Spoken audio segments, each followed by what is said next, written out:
Hey, everybody, and welcome to Hard Rock History, episode number 5. I am your host, Paulie Christine, and today is very early in the morning for me, but it's in the afternoon for this man. He's in Germany, great musician. He's in one of the greatest bands that I'm a huge fan of, and I love his band Lionheart, Mr. Steve Mann. Steve, thank you so much for joining us today.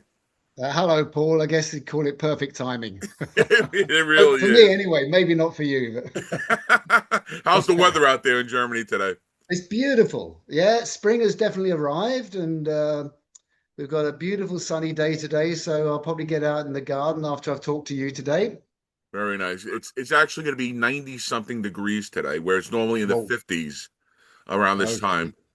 Yeah, we have centigrade here. So when I was in England many years ago, we had Fahrenheit, but I've forgotten what Fahrenheit is. Listen, we tried the metric system. We were too stupid over here. They I think really they, when I yeah, was they in say the grade same in school, England too. they tried it with us with centimeters and millimeters and all that, and Yeah, it, it, it's it far didn't too take. logical. It just didn't take.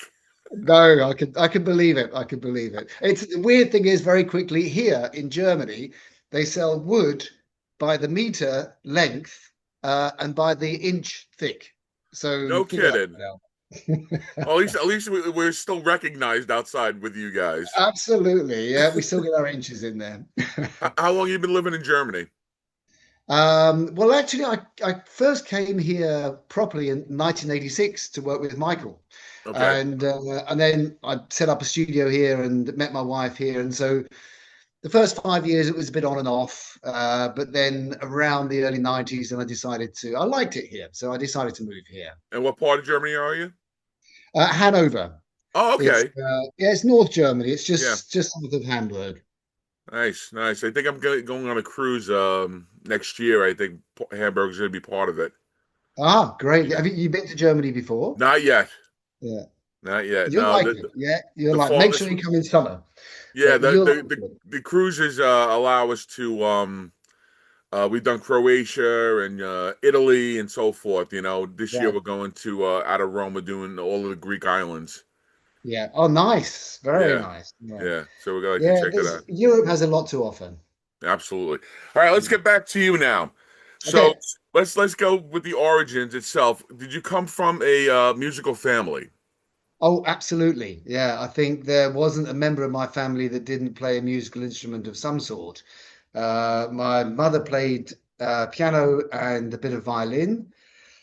My father was, for a while, he was a kind of semi-professional guitar player, Hawaiian guitar player. Oh wow, A ukulele. very good. Yeah, he was fantastic. And he was straight after the war, the Second World War. He was doing a lot of clubs and pubs with I think two other guys. But my grandparents on both sides were musical, so I guess it was inevitable that I'd end up You doing never had musical a studies. choice. So I didn't have a choice, no. Did your dad serve? He did, yeah, he Oh did wow. indeed, and he lost half a leg, unfortunately. Oh wow. He was in the landing craft that were taking the American and Canadian troops over to Normandy, and Wow. yeah, his landing craft hit a mine, and unfortunately, he got injured in the process. He was there for that. He was there that for the day that He, the he, he storming. was there for about 6 months. Yeah, it was a long process. It started on D-Day, but it went on for months and months after Yeah. that. And they Yeah. were just ferrying troops across the whole time. And I don't know the story exactly, but I know that the landing craft that he was in hit a mine, and he had his accident as a result of that. And how old was he then when that happened? 29. Wow. Oh, And a he, little he, older he than told, normal then, right? yeah, he was. They used to call him the old man. Right. The Imagine. old man of the crew, because they were all about 20, 21 years old, and he was the Yeah. old man of the crew at 29. But he never he never begrudged it. He accepted his accident, and we he used to make fun of it, and he was a very nice man. Was he with your mom then? No, he didn't meet my mum, I think, until about 1948. Oh wow. So that was 3 years after the war when they got together. Sorry to veer off, but I'm always fascinated about stuff like that. And I'm always happy to talk about it. thank him for So is he still veer is as he much as you like. yeah, yeah, and thank again, even though is he still with us or no? No, he died about 35 years ago. Oh In well. yeah, something like Thank that. you, sir, for your service. That's what I would say. Thank you. Yes, yeah, I thank him too, very much. So now, what was your first musical instrument? Oh, my first musical instrument was piano. My brother, who is 5 years older than me, was having piano lessons, and I used to do everything that he did. So I Okay. said to my parents, I want to do piano lessons too. I was 7 years old, and I didn't really like it much. You know, it was learning classical music wasn't really my thing back then. But I stuck with it for 8 years. So I had classical piano lessons for 8 years. And that was my first instrument. In the meantime, around about 10, I think I bought an acoustic guitar and taught myself how to play that and then learned some Beatles songs. And I think, as everybody does. But basically, piano up until about the age of 15 was my main instrument. And you were reading sheet music and so forth? Oh yes, yeah, yeah. That all Wow. came with it. That was part and parcel of. But my piano teacher, he was blind, and Wow. he has certificates on the wall saying, best concert pianist in Britain or whatever. He was amazing, Wow. absolutely incredible. But he was very, very strict, and I think that's the main reason why I didn't particularly like the lessons. Mm. Um, but his strictness came across on me, and it made me Gave you the knuckle down discipline. and learn to read music properly. And it served me well. I'm really, really glad that I learned music theory and learned to read the notes Right. because it's not a requirement in rock and roll, by any means, but it certainly helped me out a lot. And if I've been in studios where we've been doing backing vocals, for example, it's just knowing the theory behind the different parts. It can be very, very useful, and you very often come out with parts which actually work better than if you're just doing it by trial and error, by ear. So I've been very grateful that I had that theory when I was young. Right, right. And it proceeded on with you throughout your whole career with that. Absolutely, yeah. I Yeah. still use it a lot now. The music theory. So were you like growing up in high school into the bands, you have cover bands and so forth? Yeah, my first real band was called Blind Eye. And we were big Wishbone Ash fans, Status Quo fans. Mm-hmm. And that in my school, this is kind of going back to the early 70s. In my school, there weren't any rock bands, and we were the first one. And we were treated like royalty. We had a fan club. We actually had, we would play in the school hall, and we actually had girls screaming, and we thought it was absolutely wonderful. And I'd made up my mind already that that's all I wanted to do in life, was to be a musician. So it was a good start for us. I mean, I think we were a bit pampered Mm. because I think we were made to feel that we were better perhaps than we actually were. Right. But it was a good band. It was a good start. And coming from a musical family, it was more accepted, I guess, that you were going to go that route in life. Yeah, my parents were fantastic, and whatever, they were very proud of the fact that I was going into music, and they supported me a lot. And they would listen to all the recordings that I made, and they'd come down to the pubs and clubs where we were playing, and I had fantastic parents. I had to say they allowed us to rehearse in their front room, um, much to the chagrin of the neighbours. But my parents said, "Look, they're young band, they're learning, and back in those days, it had to be loud because it was only, obviously a real drum kit. You could only get a decent guitar sound by having a Marshall and turning it up full. Right. So of course, we had to be loud, But we were in the front room. It was a terraced house, sorry, semi-detached house." And so of course the neighbours weren't too keen, but my parents were great. They supported us every inch of the way. And when did you start going out to audition for like real bands going out touring wise and stuff? Funnily enough, I think one of my first auditions was in about the mid 1970s. I'll need to check on this. I was a massive Deep Purple fan, Richie Hmm. Blackmore fan, and I think it was Deep Purple Mark II with Glenn Hughes and David Coverdale that broke up, and Ian Pace and John Lord formed a new band called Pace, Ashton and Lord with Tony Yes, I know Ashton. of it. You know that, yeah. Oh yeah. Is sadly no longer with us, I don't think. Hmm. And also John Lord, rest in peace.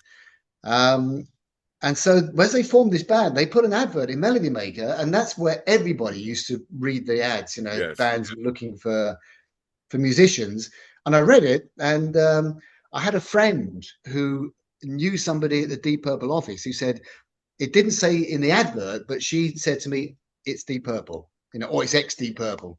So I went down there and I auditioned for them, and they said that they'd had like 150 applicants come down. 99% of them were useless, but I got through to the last six. No And kidding. so I went back for a second audition. John Law was fantastic. He said, "Look, if you're nervous," he said, "here's a scotch, Scotch whiskey." Calm your nerves. I downed that, and I waited for about 4 or 5 days, and then I finally got the phone call saying, "Thanks for coming down. We're really sorry. You came a close second, but Bernie Marsden got the gig." Bernie got the gig. That Yeah. was my first foray into auditioning for bands. What songs did you do with them? Oh, crikey, I have absolutely no idea. Was it This is a Purple long time songs? ago. I think we basically, I mean, I was into, people like Clapton and Buddy Guy and the blues guys. Yeah. I think I just said to them, let's just jam the blues, 12 Oh, bar blues. okay. And, which of course everybody can do. And I think we basically did that as far as I remember anyway, but it's a long time ago. So Right, right, we, right. we didn't do any Deep Purple songs. I Were know you that much. were you a little overwhelmed when you were in the room? Well, funnily enough, no. Oh, I that's think good. if I went for a similar audition now, I would be. But I was young and I was so enthusiastic, and I was, convinced I was the best guitar player in London. And, I was full of confidence and ego. And, so I just went in there owning the room. Right. And I think back now, okay, I was a little bit nervous and I did enjoy the Scotch whiskey that John Lord gave me, but no, I don't think I was nervous, to be honest. And the aftermath of the album coming out, do you think and I love Bernie. I love Bernie and the White Yeah, Snake yeah. years and stuff like that. You think they think they went the right way with them or Well, I think what was a big plus was Bernie's voice, yeah, great because vocalist too. great vocalist. Yeah, I mean he's a good lead guitar player, But one of the things that when I went down there, and I really I kind of wanted to master the art of playing guitar at that point in my career. And I remember Tony Ashton, after we finished the first jam, just looked up and went, "Notes." It went, "Fabulous notes." And so I was quite, I guess, I was quite pleased that he said that. Right. Um, I mean, I think these days the standard of guitar playing, I mean, it leaves me miles behind. But back in those days, the average standard of guitar playing wasn't that high. And you'd go and see bands in pubs and clubs, and you'd stand there and think, well, I could do better than that. And Right. so I think that's one of the reasons why I had so much confidence back then. And then back then, you echelons of Claptons and your Pages and your Blackmores. So that was the peak of what you were looking at if you were into the hard rock type of music at the time too to aspire Yeah, for. well, exactly. I mean, all of those guys were my big heroes. Alvin Lee, Eric Clapton, Richie Blackmore, a huge amount. They were the guys that I just sat down and I turned the record by hand so you could hear the solo slowly. And Mm, sorry, it should be that way around. And that was the only way of analyzing solos. But I learned so much from that.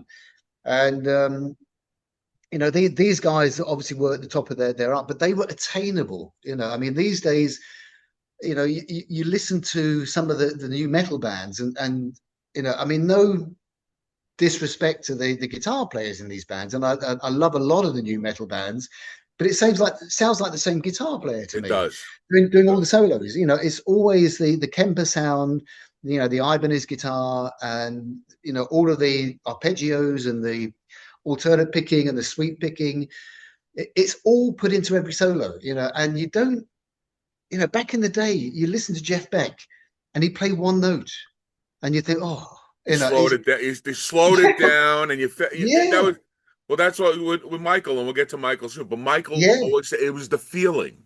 yes, that You, 100%, you and know, that's what the guys had back then, and it wasn't the amount they played, it's the way they played it, and right? that was the important thing, and that's what I was also, so it made what they played attainable. You could sit down and you could listen to what they were doing and you could copy it because it was good, but it wasn't so good that you couldn't be influenced by it. Like I to this day, I hear Parisian Walkways, Gary Moore live, and he holds that one note, and you shake your head. You Yeah, automatically shake your head, like, yeah, oh my God, it's and you get the sustaining shiver down so the much. spine. It's amazing. Like Gary too was one of the great losses. I'm so sad that he's not Yeah. with us anymore. Yeah, I put still got the blues on regularly just to listen to that solo. It's got to be probably my favorite solo of all time. I Oh, never ever get fed up with it. It sounds like one take, which it probably was. It was just awe-inspiring, incredible stuff. I had Neil Carter on, and I would say when you were just playing the keyboards of rhythm and just watching him, he goes, "Just every night he was like in his own Yeah, zone." yeah, And every night was a different solo, because he just created as he went along, and and yeah, we were just standing like, okay, we're waiting, you know, yeah, exactly. until all right, we're done now. We're Yeah. moving on with the song. Well, I know it's coming, but it's what Neil went through with Gary is exactly what I go through with Michael. Right, right, and then you got to get that little head nod, that one note Yeah. that he plays, like, okay, we're going right back into it again. Yeah, exactly. That's right. So now, as I see here, so Liar was your first professional band, if that's out sense. Yep, yeah, that's right. The first band I actually got paid for. And how did you get that gig? Again, and it was an advert in Melody Maker band, with record deal and everything. They were with Decca Records. It's a great story. I'll keep this short. Go ahead, take Um, your time. I Go was, ahead. yeah, I went to the audition with Liar, and for some reason I was a bit nervous for this one. And I walked in, and I undid my guitar case. I used to lock it, even though it was me carrying it everywhere. So I unlocked it, opened the guitar case, took my treble booster out and all the cables and all sorts of stuff, closed the guitar, locked it, put it against the wall, plugged all my cables into the amp and everything. And I thought, I haven't got a guitar. And I left the guitar Oh, in the geez. case. I got all my effects units out and everything, cables, left the guitar in the case, locked it up and put it against the wall. And I thought, why did I do that? And the guys were looking at me and they didn't say a word. They just kind of stood there and watched me. And of course, that made me nervous, because I thought, this hasn't got off to a particularly good start. So, I nonchalantly went over to the guitar case, unlocked it again, took my guitar out, and put it up against the wall. But no, that was my first, and I got the gig for that. And that was my first professional band. We were paid £40 a week by the manager, which was luxury for me. Mm.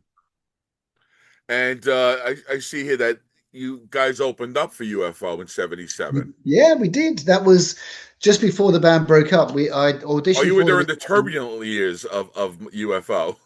No, well, actually, just after, because that was the first tour that Michael had left the band, Because and that was the Strangers in the Night tour for them. Strangers in the Night tour. Exactly, that's And right. and Uh, Chapman was with the guys at the time Paul too. Chapman had just joined. Yeah, he was.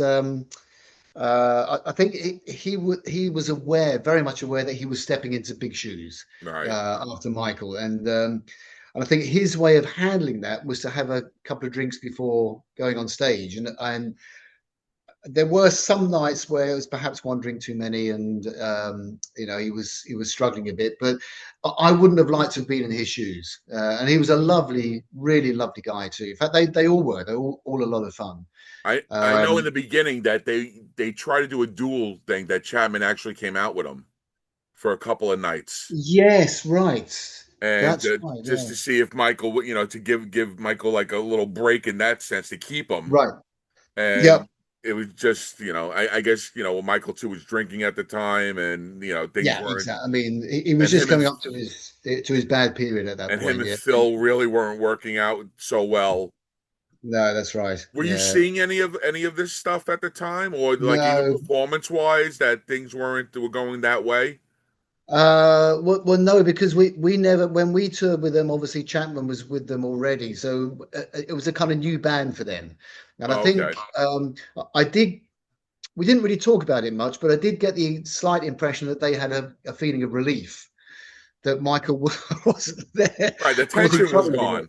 Yeah, yeah, and that's the feeling I got. But then on the other hand, of course, UFO without Michael is Whole it, different animal. it's a whole different animal. Yeah, and it's I think a lot of people would agree that there's probably two mainstays to UFO, and that's Phil Mogg and Michael Schenker. And if one of them goes, then there's definitely it's not 100% UFO anymore. Right. And I think they were kind of suffering a little bit from that because they knew how advantageous it was for them to have Michael in the band. And then when he buggered off, I think from a personal viewpoint, they probably felt a sense of relief, but maybe from a bad promotion PR standpoint, it wasn't so good for them. Yeah, because he ran off to the Scorpions for a little while. I believe so. I'm not 100% clear. Yeah. I think Well, yeah. Well, I'm a little of a bit of a Schenker historian. So he ran, right. he ran, and then came back for a little while again with UFO to try it again, I believe. And then that was it, and then that's how Michael Schenker Group came in That's 1979, right. Yeah. 80. I know the only story I know around that period is where he was found in a rubbish bin with his hair short.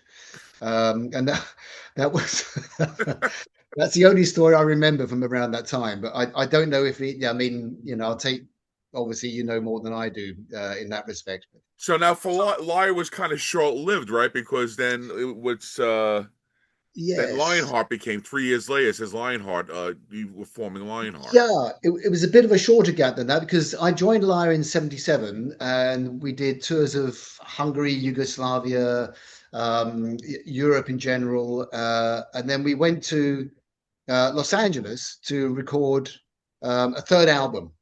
Because we recorded Set the World on Fire in London at Rampart Studios.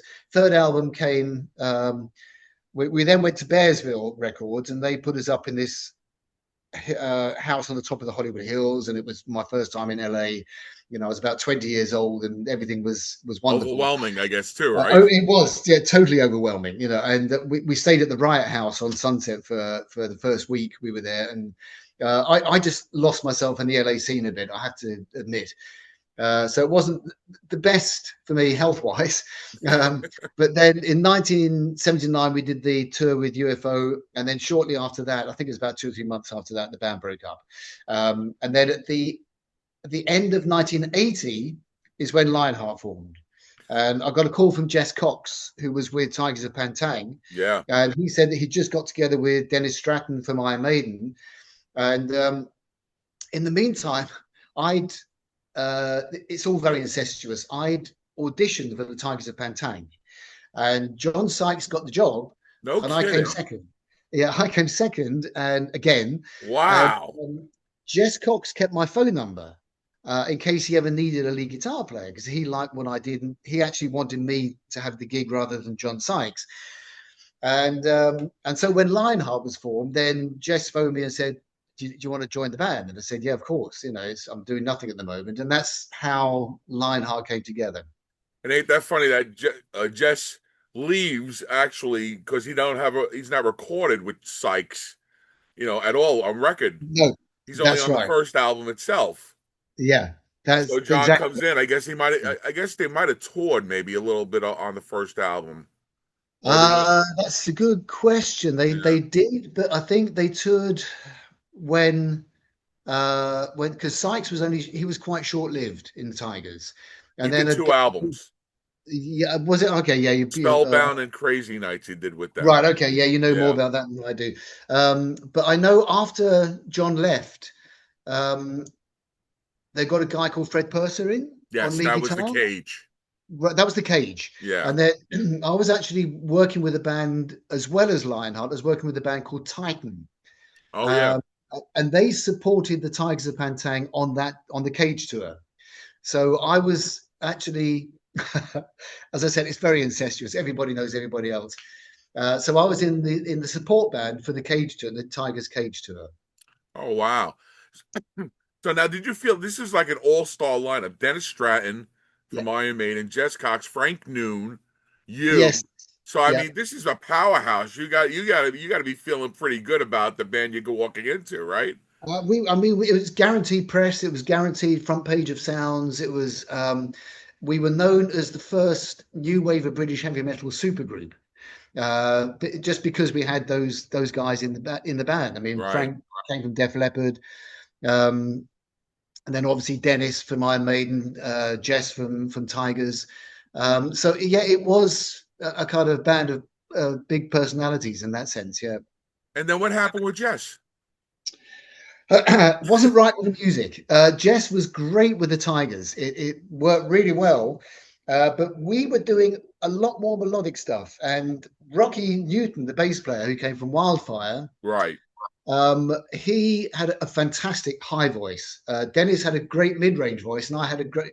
Sorry, I say great. I had a low-range voice, and so we did these three-part harmonies, and obviously with the help of my classical education, um, we became known as a great three-part harmony band, and to the point where we were doing uh, three-part harmonies for bands like Saxon and Bronze, and the various other bands. And but Jess was more of a kind of an old school metal singer, and it didn't really. We needed a melodic singer, a more melodic Mm. singer, and it wasn't really fitting with the direction that Lionheart was going in. So that was quite short lived with Jess, and we parted on very good terms. I mean, there was no hard feelings there, and Jess went on to do his own thing anyway. So he was fine. Um, and then we went through a few singers. I can't remember them all. There was Reuben Archer. There was Rob, somebody or other. John, somebody or other. I can't remember. And we ended up with Chad Brown, who did the first album. Right. And you had a record deal already and everything in process, right? So was there a problem with Jess leaving because you guys never recorded with him at all? Only demos. I Yeah. think Oh, okay. yeah, I think we have a couple of demos somewhere. They maybe we had a Japanese release album called Raiders of the Lost Archives, which is just a double album only of Lionheart demos, and I think there might be some Jess stuff on that. I'm not Oh, I got 100% to look for sure, that. but possibly, yeah. But it was technically only released in Japan. It was called Raiders of the Lost Archives. Yeah. Don't think it's on Spotify, um, so you might have a job Gonna have to finding it. purchase that one. Yeah. Yeah. Good luck finding it. Listen, eBay has everything. eBay has everything. It You does know, indeed. Yeah. or like I said, in Japan too, there's a lot of, that's what's the greatest thing about the internet now. Back in the day, I would have to go to certain import record stores. I would have to go to the Village, or there was a place Yeah. called Zigzag Records that I lived in Brooklyn, and I would go like every Saturday. I would take a train and a bus and walk there. It was like, well, it was my pilgrimage Yeah. to Right. to go and find Yeah. this Yeah. stuff. And thank Yeah. God the guys in there was also into the type of music I would have, and he would have like little cards on the record saying, if you're into this Tiger style, and that would Yeah. be, and then he would go Yeah. nope, and he would come over, put the record on. There's no Yeah. CDs, in Yeah. the early That's right. '80s, so you had Yeah. to appreciate your vinyl, Yeah. and that's how I really. And the same thing, and Kerrang was our Bible. Yeah. Right. Yeah. And that really gave you all the information going on, and it would kill me. Yeah. And you would look in the back, and you see all these tours going on that year, and Yeah. Mama's That's right. Boys with Trust and Yeah. Accept with. Yeah. I'm like, oh my God! And Yeah. this wasn't coming nowhere near the States, Yeah. and you No, had of course. Reading, Yeah. and you had Yeah. Reading and Donington festivals. Yeah. It's unbelievable. Did you ever go? Were you a concert person itself? Did you go I to those was back shows? in. Yeah, back in those days, I used to go to quite a few concerts. Certainly went to Donington, and what else was there back Did you go then? to 80? Did you go to the Rainbow? Did you go to the first Donington? Yeah, of course. I used to Oh, go you're to the so Rainbow. I used to lucky. go to yeah, Hammy Odeon. Um, I mean, I played at both of those several times as well. But my first ever live concert was Deep Purple at the Rainbow in 1972. Oh, And wow.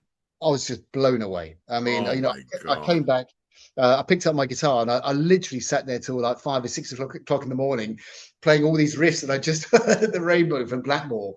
Um, yeah, I And mean, that's great, Richie. great That days. really is Richie, young Richie in his prime. I mean, he was ripping back then.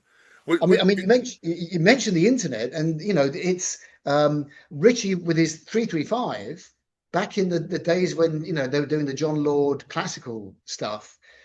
Is all on the internet now, and I've never seen it before. And what Richie's playing in 1969, it just blows you away. I mean, And it blows you away now. only a true like Deep Purple person knows what Mandrake Root is.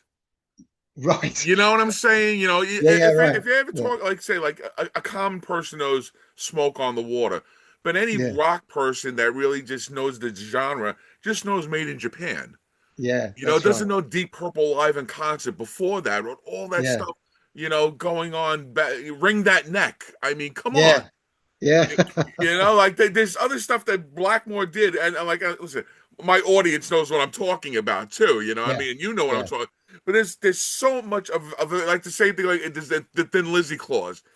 yeah, Boys are back in town, and that's it. Nobody knows about Massacre and yeah, Suicide, and yeah. all the great, great, great Thin Lizzy I tracks. know. For me. Yeah. I mean, combining that with the internet, there was a friend of mine. I don't know how he got hold of it. But he got hold of the multi tracks for The Boys Are Back in Town, and I said, "Please send them to me." So he did, and that was recorded at Ramport Studios in Battersea. 24 track studio, and apparently Phil Lynott was just coming up with idea after idea after idea and was writing the song as it went along, and all the first ideas he had were still on tape. There were kind of bits on guitar tracks and bits on the bass track where the bass wasn't played, whatever, just wherever there was space. They just whack it down quickly. So I went through and I got all of the first takes that Phil Lynott did, and I did a mix of The Boys Are Back in Town with the very, very original ideas that Lynott had, Oh wow! and just for the hell of it, just because I could, Did you and put it out there?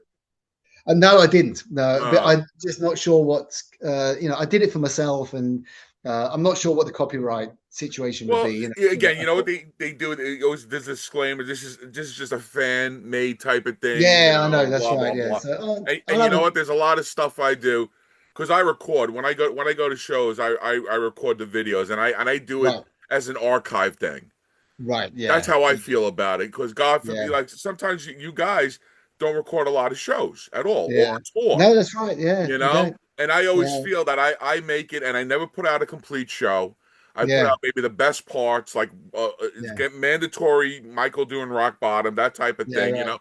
And Yeah, if ever you as band wise will want to use it for whatever, that's how I always feel about it. yeah, right. You can Yeah, use it, yeah, and it's there for everyone to see. yeah. Almost Well, Michael does have somebody that films every single every show. show. Oh, Yeah, great! so we can analyze it afterwards, and just and when there's things like we're looking at the lights, whether the lights work or positioning on stage and everything.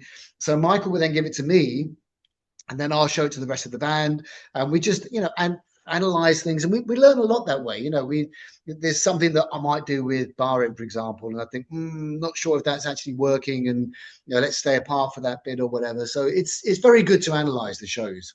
So let's get to Shanka now. Okay, Yeah. so the year is 86. Yeah, right. So now how do you get word that he's forming a new band? Because now Gary Bar he scraps the whole band, uh, Yes. that Micheal Schenker band, and so Yeah. he's all done, and now we're coming into the 80s of hair extensions, which was unbelievable to see on Michael, with Yeah, the right. photo shoots. Yeah. And how do you get word that Schenker is forming a new band? That was through Rocky Newton.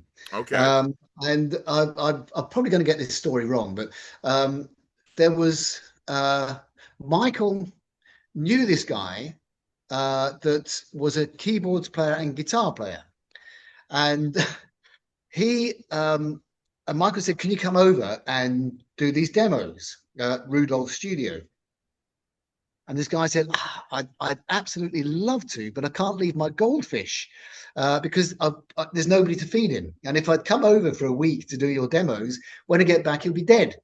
And, I can't overfeed him because he'll He'll eat die himself from to death. that. Yeah. Yeah. So he couldn't go.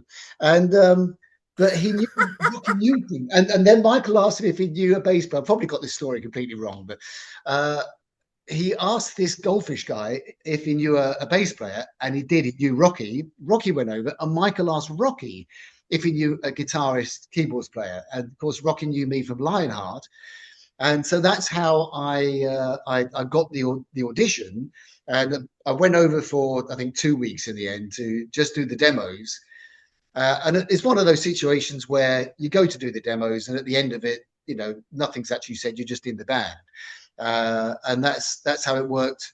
Robin was already there. Um, Rocky obviously got me in, and then we went to the UK to audition for drummers, and that's when we Hmm. got Bodo. And anybody else of name try out for the gig? Yeah, we had Brian Downey, we had Clive Edwards, we had Brian Downey tried? Oh my yeah. God. I mean Wow. that was killer. I mean, the he wasn't right for us because he was quite a soft. He's an old jazzer. Yeah. But what he played, I mean, amazing. I mean, You listen great, to some of those Lizzie great drummer. tracks behind, holy cow, the Oh, things that he's he, doing. he's fantastic. I Very mean, underrated drummer. very underrated drummer. I 100% agree with you. And he was amazing. And what he did with Lizzie was absolutely right on the money. Right for that, right? Yeah. We were a little bit more of a hard rock band, and so we needed someone that would kind of really lay into the Yeah, drums. because Andy Parker, Cozy, they're hard. They're Yeah, beaters. They're that just beaters that on kind the of guy. drums. Yeah, exactly. And unfortunately, Brian wasn't that type. He was being a jazzer, so he didn't work out. But then the very very last guy to come down was Bodo, and we'd just Hmm. about given up at that point. And Bodo walked in, set himself behind the kit, and went wow. And we all looked at each other after one song and said, that's it. Yeah, he's got the job. Now, were you practicing MSG songs at the time too?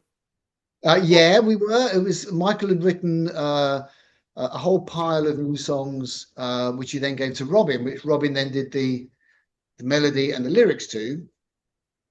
So basically, that was the kind of the how perfect timing started to formulate. So is yeah. in that demo period, and then once we got the band together, we kind of wrote two or three more songs or a few more songs, enough so we had a whole album, which became perfect timing. Was Get Out one of the first songs? It was, yeah, that's right. That was I one of the, love that song, boy. yeah. That's high Um, energy. I know. I don't want to. I think. Well, no, sorry, I'd tell a lie. Get Out wasn't one of those Okay. songs. One of the first songs. Wasn't one of the demo songs. That came later, I think. But I don't want to lose was a demo song. Uh, what we need. Another great song. There were four songs anyway, and I No think Time for uh, Losers is another No Time for killer track. Losers. I think that Killer might have track. been that was one of the demo songs as well. So I've got a feeling either three of the four songs made it or four of them did. But they were, I mean, the demo songs you could hear straight away they were great songs. And was it from that start? Was it going to be Macaulay Schenker or was it still Yeah, Michael Schenker? Oh, so it started out as Macaulay Schenker.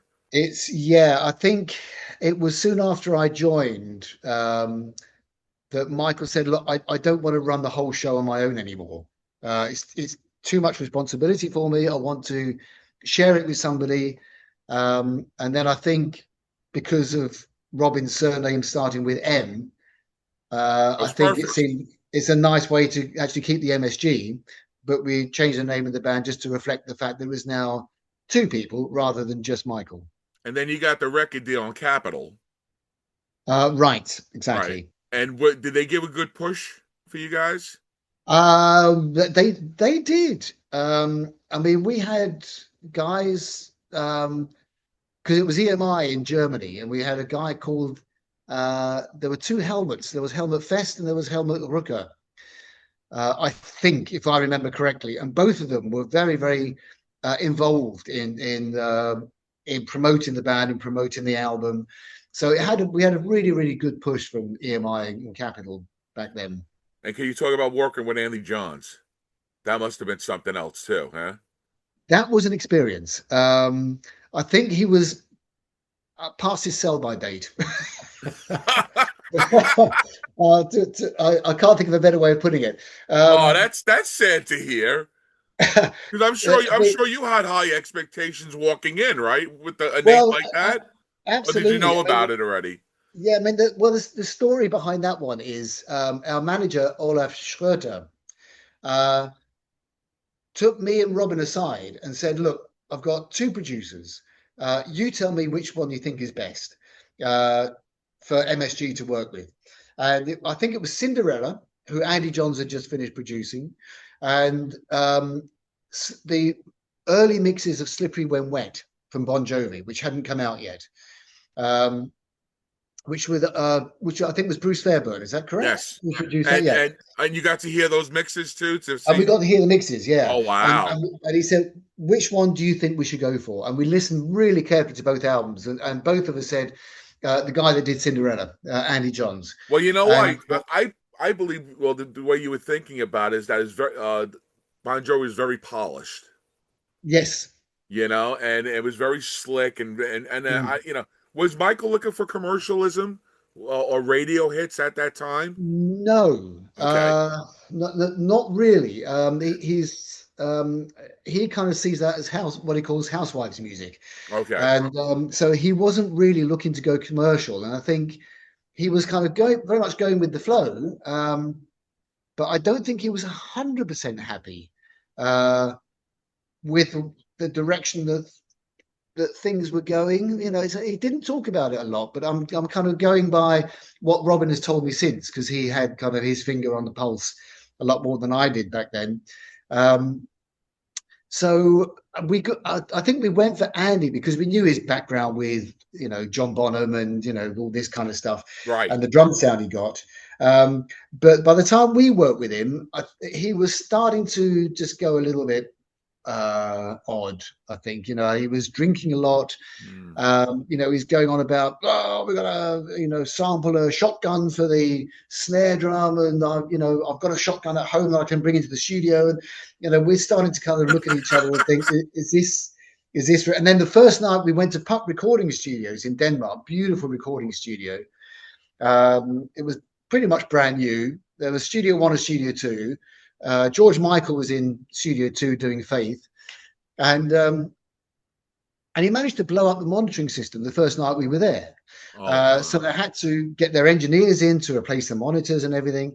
And then he tried to sack Bodo and wanted the guy from Cinderella to come in or whoever. It's all very, very weird, and had a bit of a fight with Michael over breakfast the next morning. And he wasn't really at that point conducive to making a good atmosphere for recording an album, put it that Right. way. So we Are you happy with the final results? uh, songs wise, yes. I don't think anybody was 100% happy with the mix. So Uh, it's definitely due for a remix or remaster, right? You oh, feel? absolutely. If Yeah. somebody could find the multi-tracks, that would be a great album to remix. Yeah. Yeah. I'll do it. If Well, somebody gives me the multi-tracks, I'll do it. that'd be good. Well, listen, everybody, you hear what Steve said. He'll do it. So it's out Yeah, there. absolutely. I'd love to do it. So now, so now let me ask you this: when did the extensions come into play with him? Because this is the That MTV era. Also, we're talking about you guys are around, Yeah, that's right. Yeah, the MTV era really, I think, was very much more with Save Yourself, right? and the whole Anytime period. The hair extensions were in though, weren't they? I think for Perfect Timing already. Yes. If I'm yeah. Um, and that was I think Michael was the first person to do that. Let's see here. Uh, I mean, they look great, Those are Yeah, some locks, boy. Let me tell you. yeah, exactly. There we are. and uh, and Even so Robin seems like he has something going on Robin there. had them. Robin had them, and Rocky had them. Right. Um, and Bodo and I had long hair anyway, although I wasn't in that photograph. Um, but then started having problems where Michael would wake up each morning and without realizing it, he'd lay on an extension and It's pulled it falling out. out. Yeah, so he got up and the extension was still in his bed. And so one by one, they were starting to come out. Um, and I assume it was probably the same with Robin and with Rocky as well. So they lasted, I don't know, probably like 6 months or so. And then I think they just took them out as, perhaps that's not such a good idea after all. Right. But while they were in and they were there, I thought they looked great. So now, how did the tour go for you guys? Where'd you start out? Okay, I actually left the band half as I mentioned halfway through Perfect Timing. And why was this? Um, my dad was getting very ill. Okay. He had prostate cancer, and it had gone to his bones as secondary cancer. So he was expected to die kind of within the next month or so, and I just wanted to spend time with him. So I Absolutely. said, look, I'm really sorry. It's been great, but I just family comes first, and so I went back to England and I spent time with him, and he died Christmas of 80s, Christmas 80 something or other. Um, and then afterwards, I spoke to Robbie and I said, "How's it all working out with Mitch Perry?" He said, "Well, it's okay. He's a great guitar player, fantastic player, but personality-wise, it's Well, he's you an know, American, first of all. yeah, that may have had something to do with it. I don't know. Nothing against Americans, but I think he was your typical LA kid, and I don't think that there was a culture difference. I mean, there's no question. Um, so Robbie said, "Look, if I can wangle it with Michael, would you be prepared to come back into the band?" I said, "100%, of course." And so we managed to wangle it. And so I rejoined the band in time for Save Yourself. And Uh, what before that? Would you do with Saxon? And you were doing something? Did something with Saxon mid between yeah, this that two? that was yeah. As I mentioned before, that was backing vocals. We did, I Oh, think, two okay. Saxon albums. There was the one where there's the girl biting the apple. Yes. Um, I've forgotten the other one. Innocence. Innocence is Innocence is no excuse. Oh no, it was yes. yeah, Yes. something like that.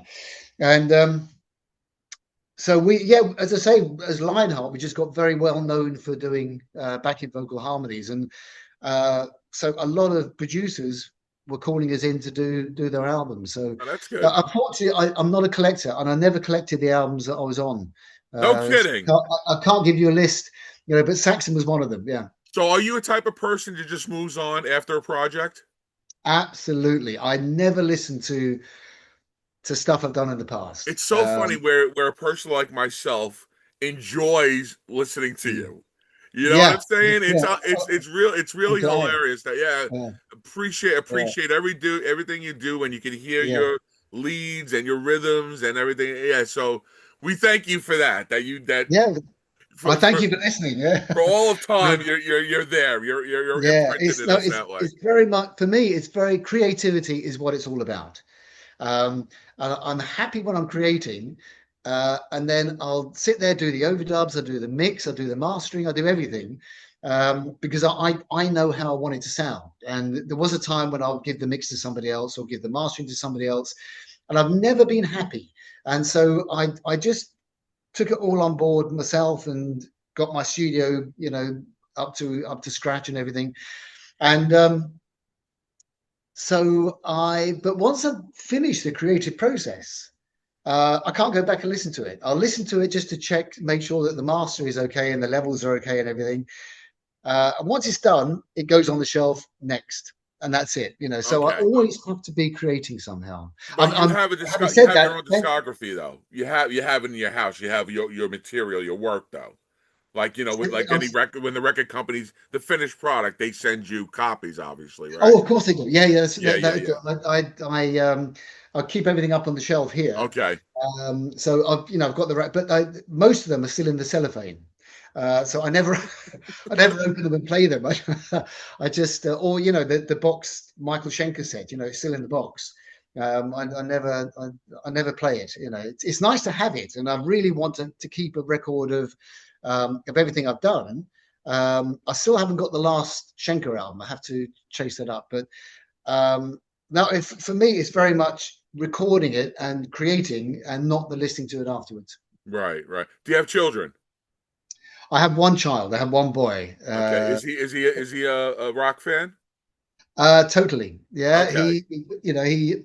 My wife, when she was pregnant with him, she used to get a speaker and put, By her Nightwish and belly? all sorts, yeah, and just put it on his stomach.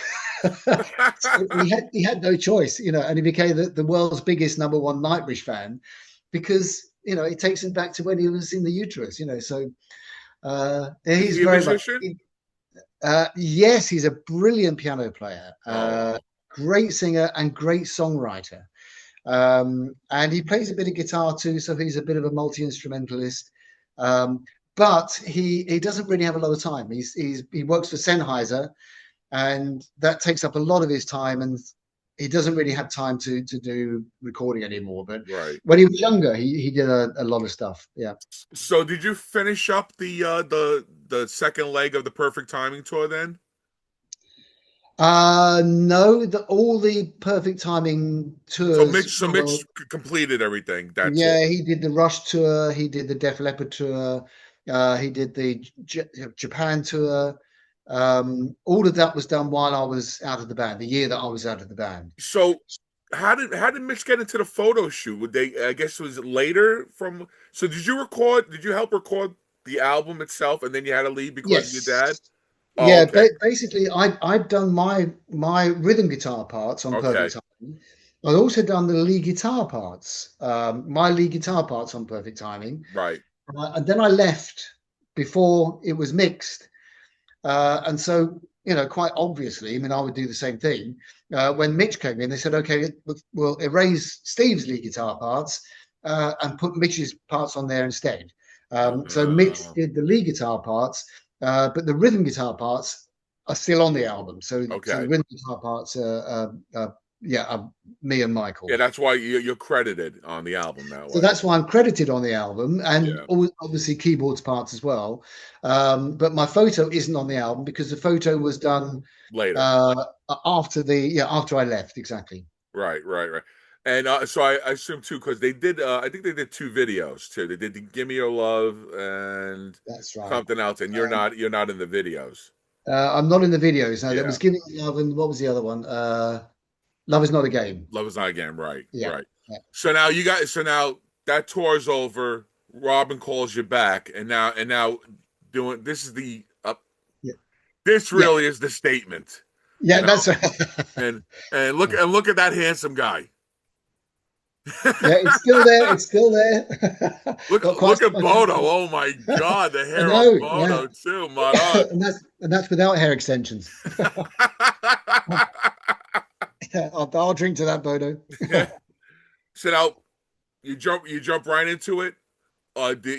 So Michael did Michael have ideas and stuff already for Save Yourself? Yeah, very much so. I mean, there's a bit of a story behind that, and that is that when I was trying to get back into the band, um, as far as Michael was concerned, Mitch was there and everything was hunky dory. Okay. And I think it was the other three guys that were having more of the personality problem with him. And so Robbie said, let me see what I can do. And so I said, look, I'll tell you what, in the meantime, I've got my whole home studio set up. I had a 16-track Fostex recorder and everything. I said, I will offer to bring my whole studio over to Hanover. So you don't have to pay for demo. Michael doesn't have to pay for demos. We can do all the demos on my home studio. And so Robert said, yeah, okay. I said, look, I'll tell you what I'll do. I'll just write any old track of any sort, it doesn't matter what it is, just a bunch of chords. I'll do a couple of overdubs. I'll do the program drums, and I'll send it to you. And just you can play it to Michael and say that's what Steve can do with the studio.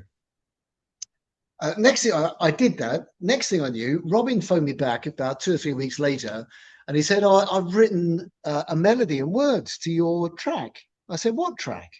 He said, "What you sent over." I said, "That wasn't a track. That was just, an idea."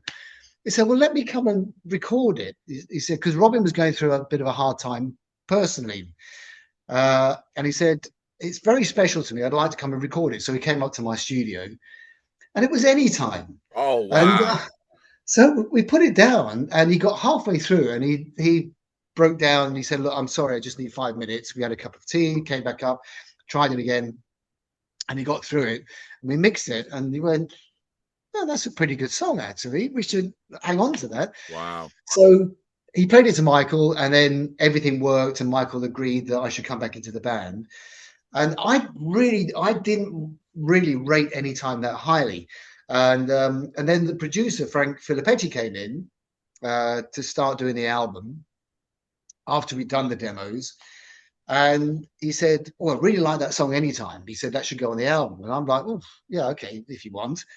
And then the record company heard it, and they said that's a single.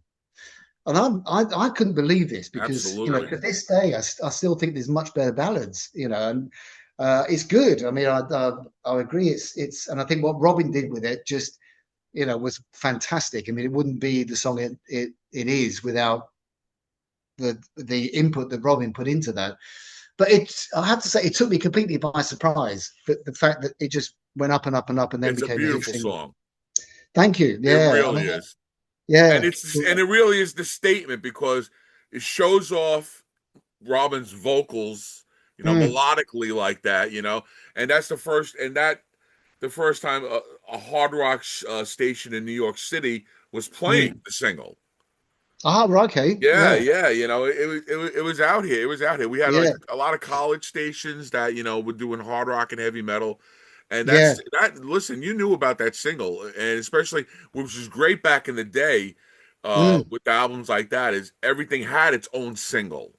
yeah, that's Especially right. the Yeah, imports. You had that with a B side or a live yeah, side to the B side. yeah. So it got a lot of play in the Oh, states. it did absolutely because I know they released "Save Yourself" as the first single, which they saw as the primer, Right. and then for the record company, the big one then came, which was "Anytime." And I mean, for me, I mean, we were based in Los Angeles at the time, and when I first heard it on the radio, it was like, "Stop, stop, stop, stop talking! It's Anytime." And we turn it up and we listen to it, and just got to a point in the end where it was on the radio so regularly that you didn't even bother It was turning in it off. rotate. That's what they call in rotation. It was on high rotation. That's right, Yeah. and not just KMET or K, whatever it was back in those days, KLOS. I don't know. Um, it was just on every station, And when we did the tour around America, it was on every station, and it got a lot of a big push. It Did was you get really a good. nice publishing check for that? That's what I like to hear. look look at this house. No, Cheers. it was a good earner. Yeah, it was a good Great, earner. great, great, great. Do you still see residual for any time? Because it's still out Oh, there. every month, not every quarter when the statement comes through. Yeah. Yeah, yeah, Fantastic. That's what I like to hear. it's not what it used to be, but it buys a beer. Better than zero. It's better than zero, absolutely. And in fact, it would buy me a beer if I drunk beer, but I don't. So I'll give it away. So the same thing. So, like I said, now we're in the MTV era, Yeah. and you got the push. And I just recently saw the Daytona show you guys did Oh for yeah, MTV. yeah. You know, so now you're doing a world. Now, are you headlining now? Or you guys Um, do any opening gigs for people with this Yeah, tour? we did. Yeah, we Okay, did. I mean, straight after the album was released, we had a tour lined up with Great White. okay, Um, so and we they were were hot supposed at the time too. they were hot. They had Once Bitten, Twice Shy, Yes. the Ian Hunter song, became a massive hit for them. So they were touring on the back of that. Um, Yeah, we were supporting them, and then Jack Russell had a problem with his voice as we got to Daytona Beach, Uh, and he couldn't sing. Uh, and so MTV asked us if we could step in for them, which is how we got to doing the oh, that's Daytona how you got Beach. the gig? That's how we got the gig. It wasn't planned. Oh, It was a last minute thing, and that's how we got it.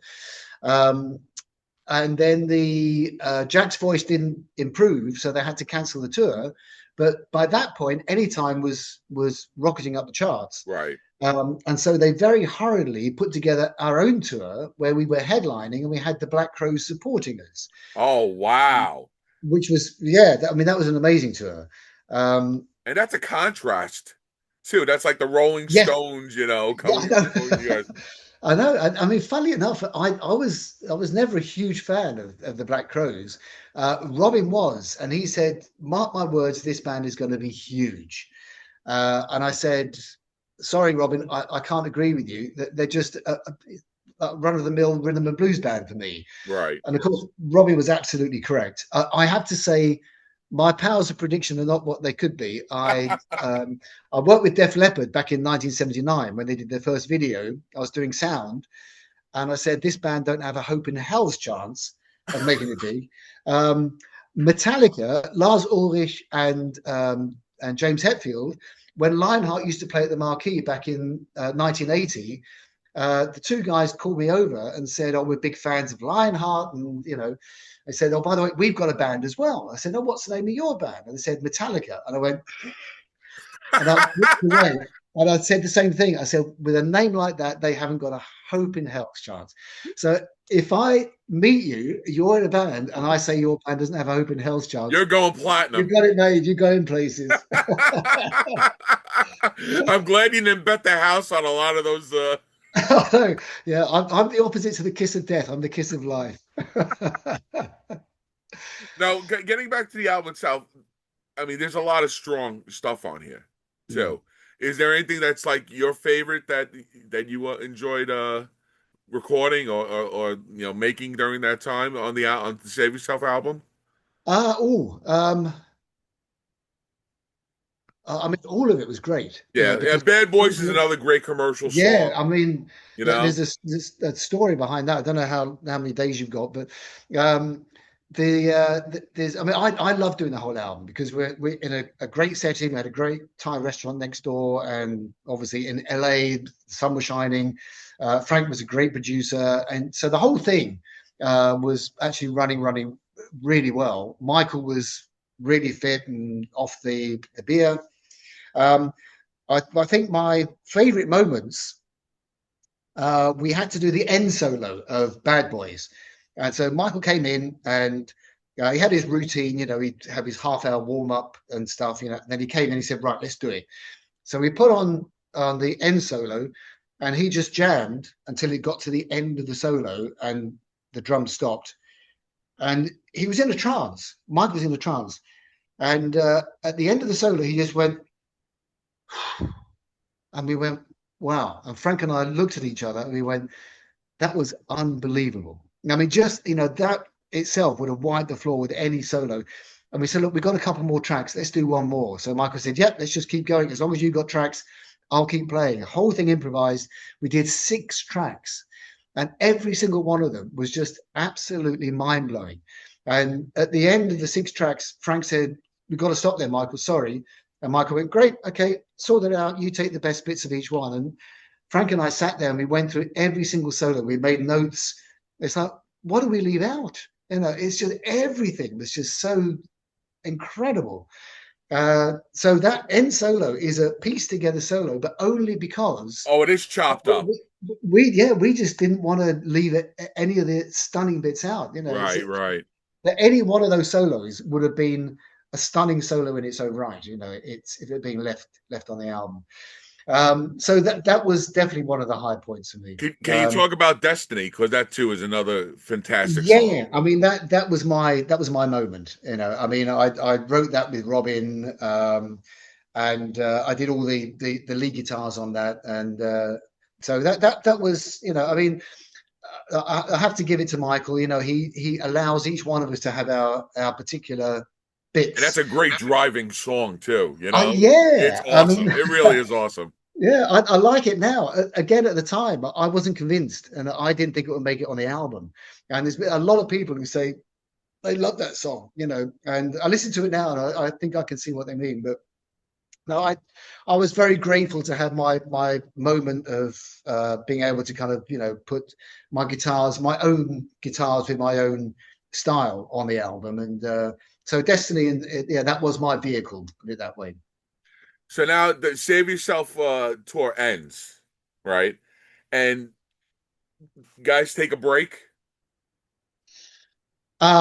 We do. There because was you a got bit, because the next album, none of you guys are on the album, and then no, Michael goes into the venture of him and Robin go into the unplugged era. yeah, that's right. But they put out a fantastic album Yeah, oh, it was. I before mean, we that. did. No, I'm technically on that album because we recorded Nightmare at the Okay, end of the Sort Yourself sessions, and I did the keyboards on Nightmare. are you So that credited? went. So I don't know. It's this one here. Let You me let you me tell me. That's the one. Yeah, that's the let one. me let me check. So not Let you're me on check see if I'm Nightmare. on it. I should be You might be credited, but as performances, you got Robin, James, and Jeff bass wise on here.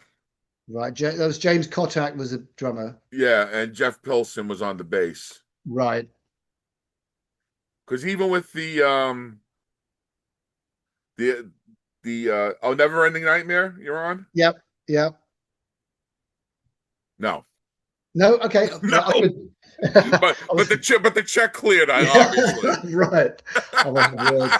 Um, yeah, I was on it. Yeah. This Uh, too is, I guess, too. There, maybe Robin was going through a time because there's a lot of heartbreak on this album. oh, Lot I going mean, on. yeah. I mean, I know the story behind what Robin was going through. And another fantastic. This really is underrated. No one ever talks about this album. This is a Um, fantastic because you know what happened. Like you say, it got scrapped live wise to get a band together to do this yeah. together because now everybody's doing unplugged. The whole thing, you Yeah. have to go, and that's the route that Michael and Robin went. That's right. Yeah. I mean, they did. I think because it was the thing to do. I think there was a Right. lot of from MTV and stuff. They just wanted to kind of go with that flow. It's a And shame it never got its due because this yeah, really no, is a that's right. fantastic album. Yeah, because there's listen to recordings of that, and so the unplugged version of Anytime is great. It's a really nice version. And Um, again, another single. It got another boost yeah, from that's right. Unplugged. Yeah, it did. I mean, I wasn't. I was kind of getting involved in other things at that particular point in time, so I wasn't really following what the band was doing.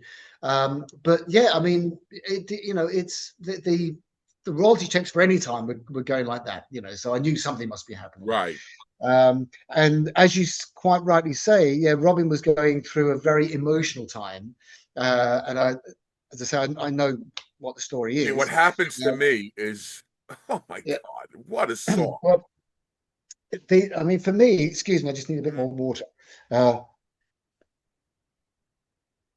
for me, one of the, if not the best ever ballad, is "When I'm Gone."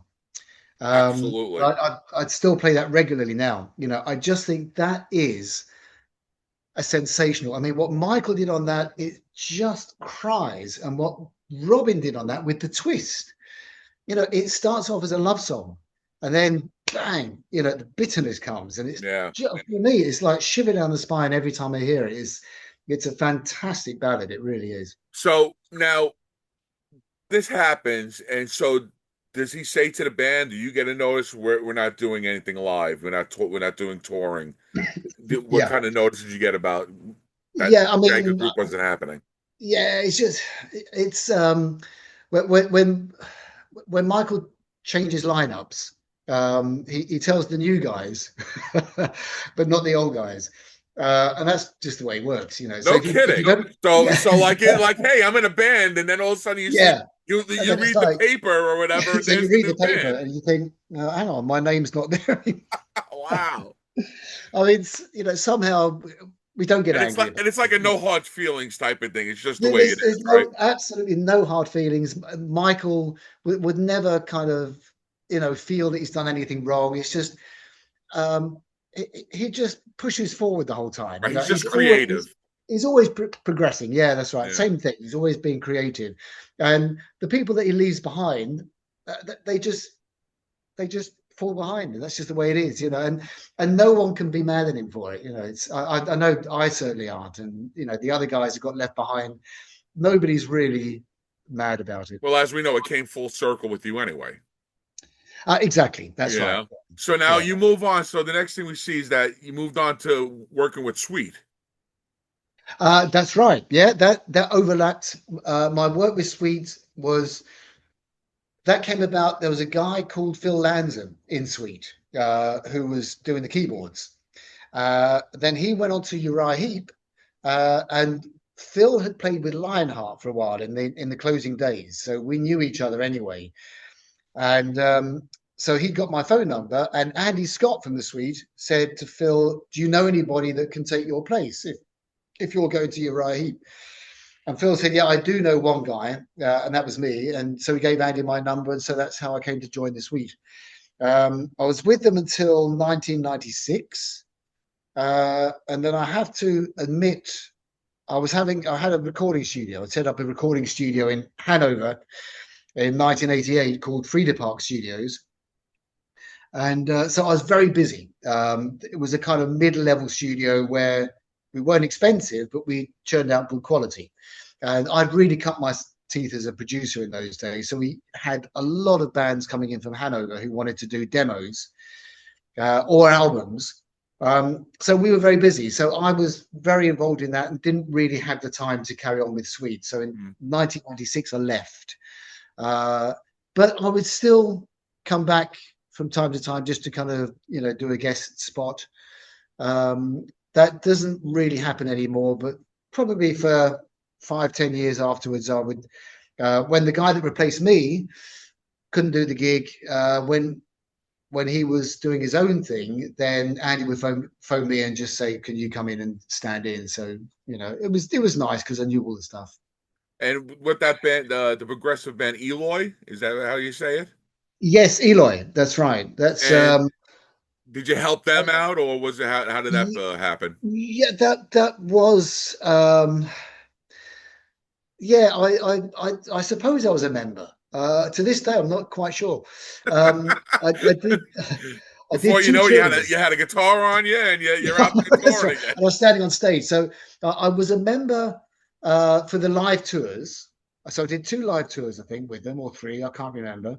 Um, and I would guest on the albums. So I was kind of somewhere between being a member and being a guest. Yeah, but that was a guy called Frank Borneman. He's very well known here in Hanover. He has his own studio as well, and he runs Eloy, and it's a very kind of progressive rock band, kind of in the style of Pink Floyd or maybe a bit of Genesis or that kind of thing, And was which I it love. So basically I really enjoy it. more of a European tour you guys did? You just did around the countries around? Yeah, we it was basically kind of I think Germany, a bit of France. Okay. But it was basically a European tour. Yeah, we had one American tour, not tour. We had a festival lined up called Nearfest in New York, and it was the last ever Nearfest ever, and the promoters were big Eloy fans, and so they wanted Eloy to finish Nearfest. And unfortunately, Frank had an accident on his bike and couldn't do it, so we didn't get to Oh, play the US. But no, I mean, otherwise, yeah, we just basically toured Germany and I think a bit of France. and now you did the return of Lionheart. Whose idea was to get Lionheart back together? How did that come about? That was a guy called Dave. It's I've forgotten his second 2016. name. It's saying here that this was Yeah, happening. that's right. Yeah. Um, as a guy called Dave who was the promoter of a festival in England, and he was a massive Lionheart fan. And he said, "Have you got anything?" And I think he knew Rocky or something, and he said to Rocky, "What would be the chances of getting Lionheart back together again to play this festival?" So Rocky contacted the rest of us, including Chad Brown, the singer, and we all said, "What a great idea! why not? Let's do it. Except for Chad. Chad said, no, I've got my business running and I haven't really got time to do Lionheart. And then we had Lee Small recommended to us. And he came in and he just, fit in the band Right like, from the band Shy. yeah, it was absolutely And perfect. I Shy's a mean, great band too. yeah, I mean, it was, so we had a really good lineup, and we did the gig, and we had a lot of people afterwards online saying, why don't you do an album? Please do an album. So we did, and that was second nature, and it just from that point on was just kind of that started the ball rolling, and we did another couple of gigs and another couple of albums. We did Grace of a Dragonfly and The Reality of Miracles, and yeah, I actually with Lee got to having a really, really great songwriting partnership. And I would just write a backing track, send it to him, and he like, maybe chop it about and what was the chorus became the bridge and vice versa. And he put these vocal ideas over, send it back to me. And I think, oh yeah, that sounds good. And then I would then add a few more bits and it would go backwards and forwards until we ended up with a great song. Uh, that's how we operated on most of the songs. Second Nature was half of those kind of songs that we wrote new, and half of songs that we had from the 80s, which we never recorded properly. Okay. So things like Prisoner and Give Me the Light. So that was a kind of hybrid album, but from uh, the the um, the second album, which was ah The Reality of Miracles. Yeah. From The Reality of Miracles onwards, that was very much creative. We were kind of writing songs for each album as we went along. And plus you added Clive Edwards as a And drummer. Clive Edwards, yeah, exactly. I mean, Clive was there in the 80s as well. So it was myself, Dennis, Clive, and Rocky, who were, if you like, original members, and it was only Lee Small that came in as the new member. Right, right. And that's a great nucleus too to a Yeah. band. Sorry. Yeah. Well, the one thing that's never changed is myself, Dennis, and Rocky. So that nucleus of the three of us, um, has been there right from the very beginning, from day one. So you never had a chance to tour because I know it says 2024 Grace of the Dragonfly came out. So you just Yeah, recorded it and that was it, right? yeah, that's right. I mean, to be honest, we haven't got time. Yeah. We did a couple of one-off festivals, uh, and that's really all we could do. But Rocky's with Grand Slam. Dennis is doing his stuff. Clive's doing his band, and I'm doing Schenker. So we don't really have time in our schedules to kind of.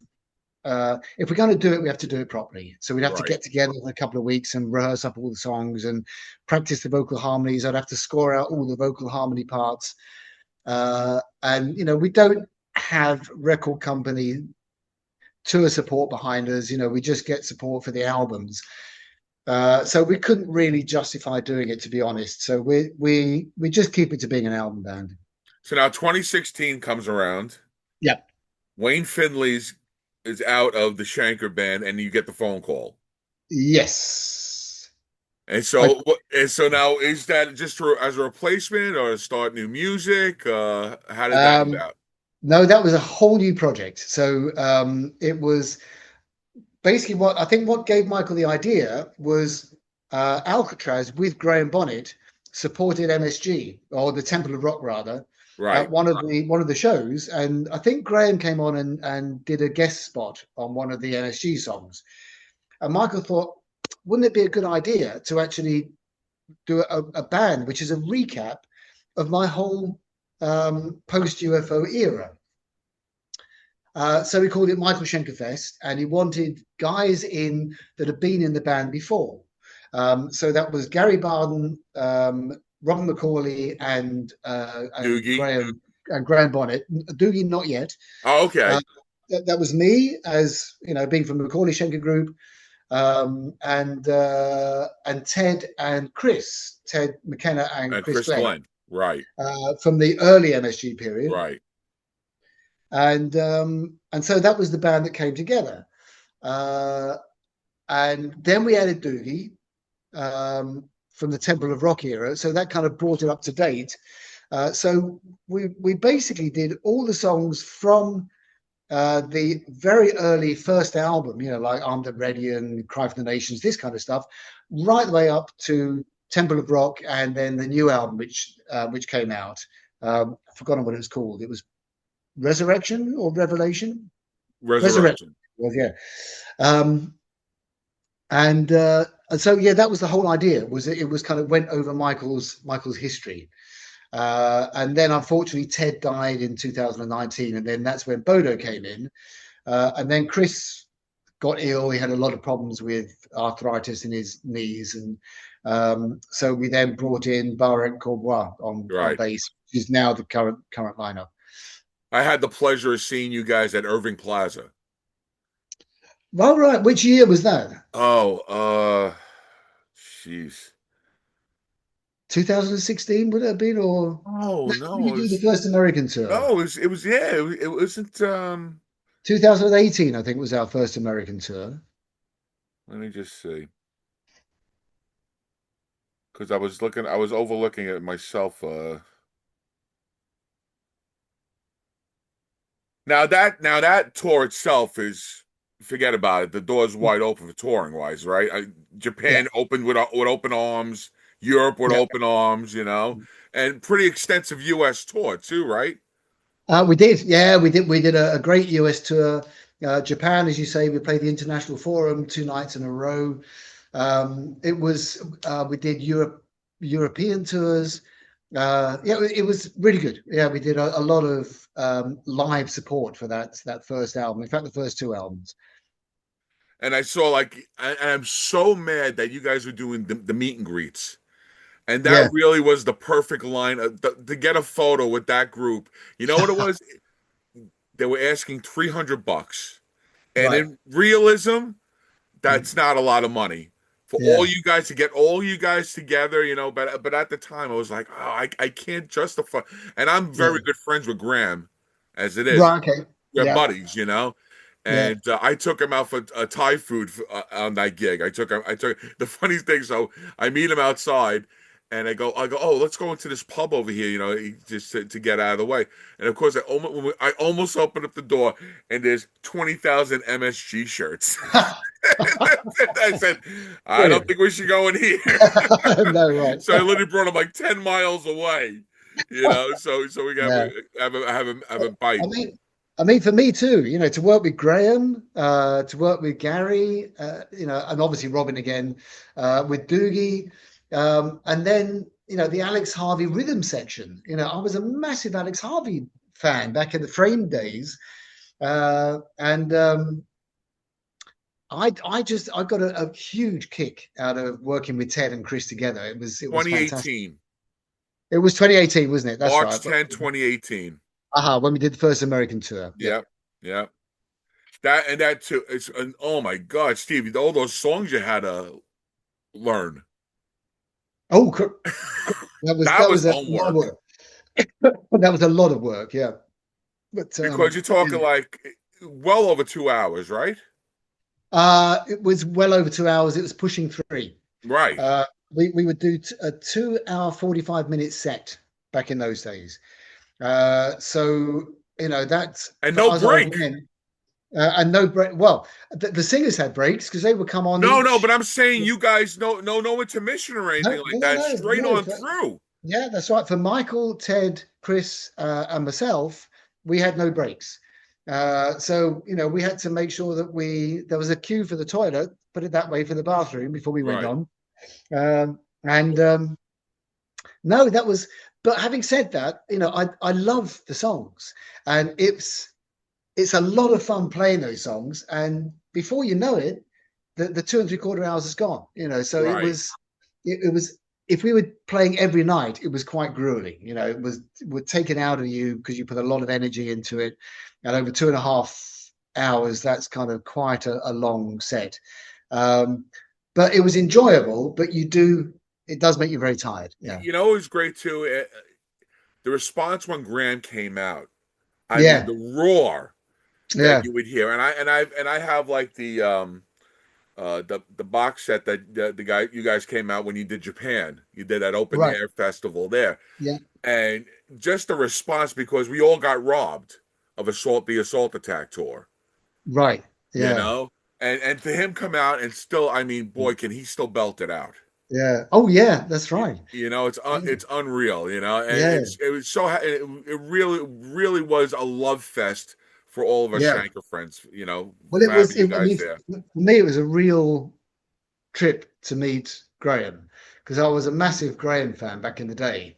And I mean, when he was with Richie as well, I just loved the stuff that he did. So it was a real kick for me to actually get to meet him and get to know him.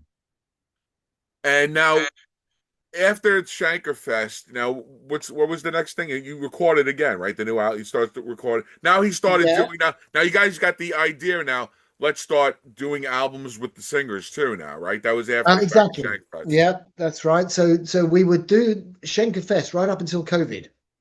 Um, and then we had the gig to kill all gigs lined up in Japan in 2020. And we had the regular band. We had Ronnie Romero, we had Barry Sparks, we had Simon Phillips, um, plus the whole The lineup. 30th anniversary. Yeah, and it was the whole band was going to Japan to do this. I think again it was at the 2 nights of the International Forum in Tokyo, and we were rehearsed up. Everything was sounding absolutely phenomenal.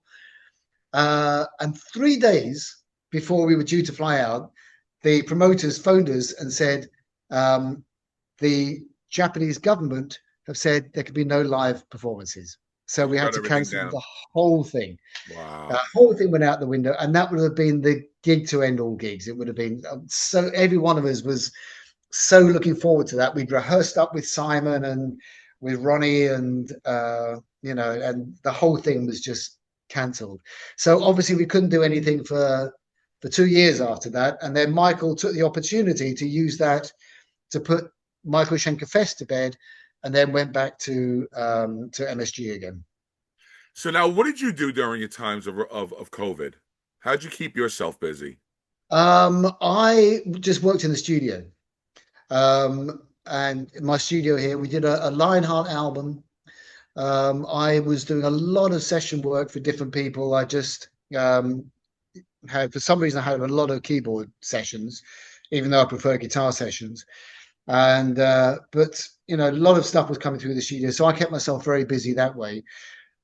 We also, obviously, you can't travel, so we spent quite a lot of time. Just going around North Germany, we'd or just cycling, because where I live here is a really, really beautiful area nature wise. And, we just go to the outskirts of Hanover and we'd investigate the scenery and, parks and meadows Things you and never would have done before, things basically. you never do when you're working all the time, just Right. getting back to nature. And, I've got to say, okay, I caught COVID twice. But for me, COVID wasn't a depressing period. It actually was quite an uplifting period for me because I just got out and experienced nature and just loved it, and it Right. just calmed me down. And I just got away from this kind of, 90 miles an hour, The everything gruel of the hectic. job. Yeah. Yeah, exactly. And just, I just calmed myself down. And that was really, really nice. So now COVID's over, and you get the phone call that we're going to start things up again. Think so. That's a good question. I think it was Now, I think it was the next album, if I remember. well, it says here you had Robin in the band with you guys. We had Robin officially became the singer of MSG. Yes. So MSG became an entity again. I think we did another album, if I remember. The tours started up again in 2022. I know we did a European tour. We did another Japanese tour. Um, so I'm struggling to remember, but the whole thing just kind of, it wasn't suddenly everything was go again. It was a kind of a slow process post COVID, and everybody was kind of learning that they wouldn't sit at home and watch Right. YouTube And there was still anymore. protocols and stuff like that you guys had to deal with. There were still protocols, exactly. So you had to be careful.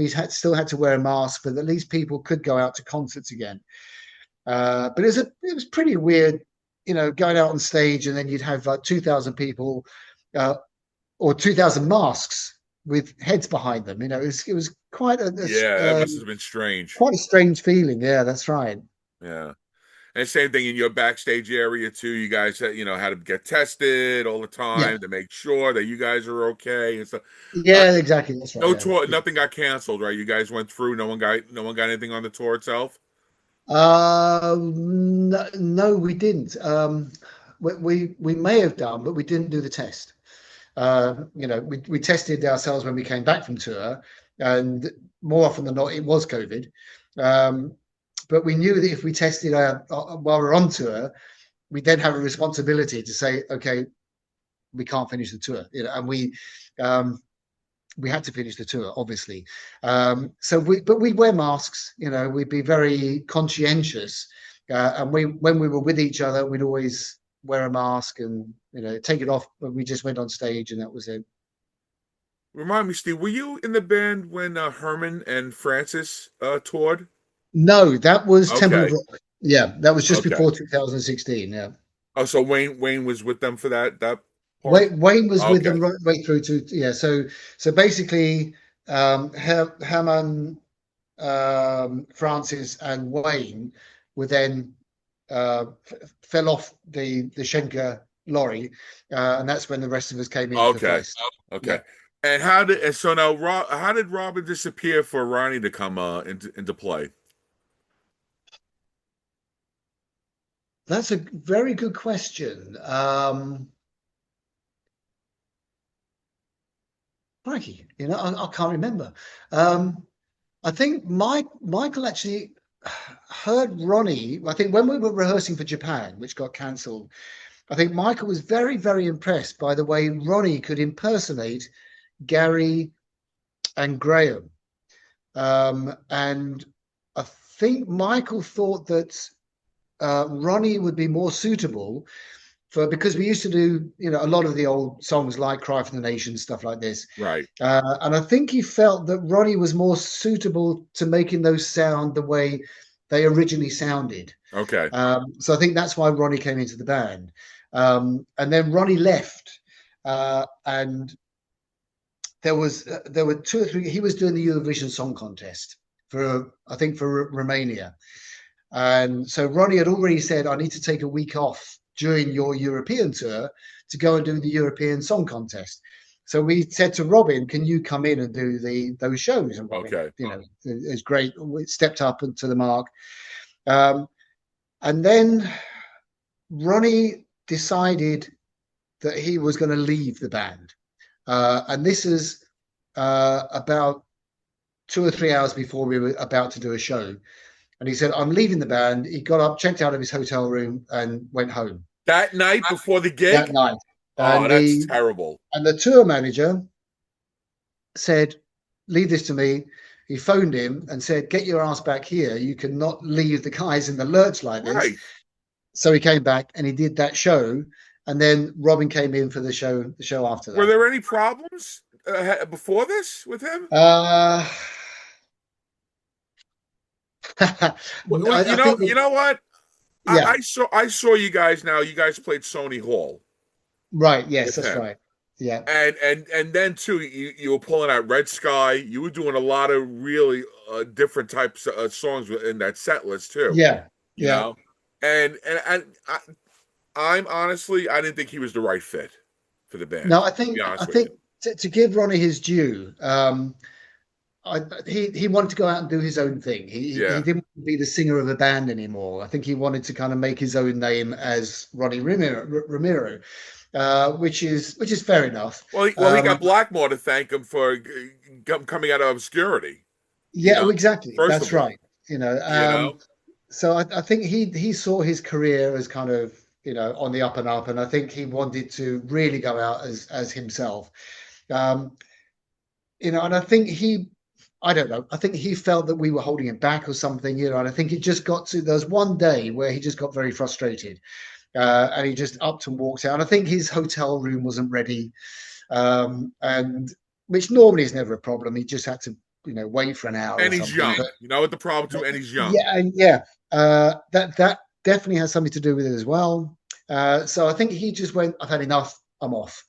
Um, But completely so unprofessional though. it was, Seriously. yeah, I mean, we wouldn't do that kind of thing, maybe So we now let would me when ask we you were this. So now younger, he came back to do the gig. he came back to do the gig, and So it was. so like, oh, you guys just looking at him like, come on, guys. I mean, the thing is, we're of the age where our ego is now, we don't Right, have right.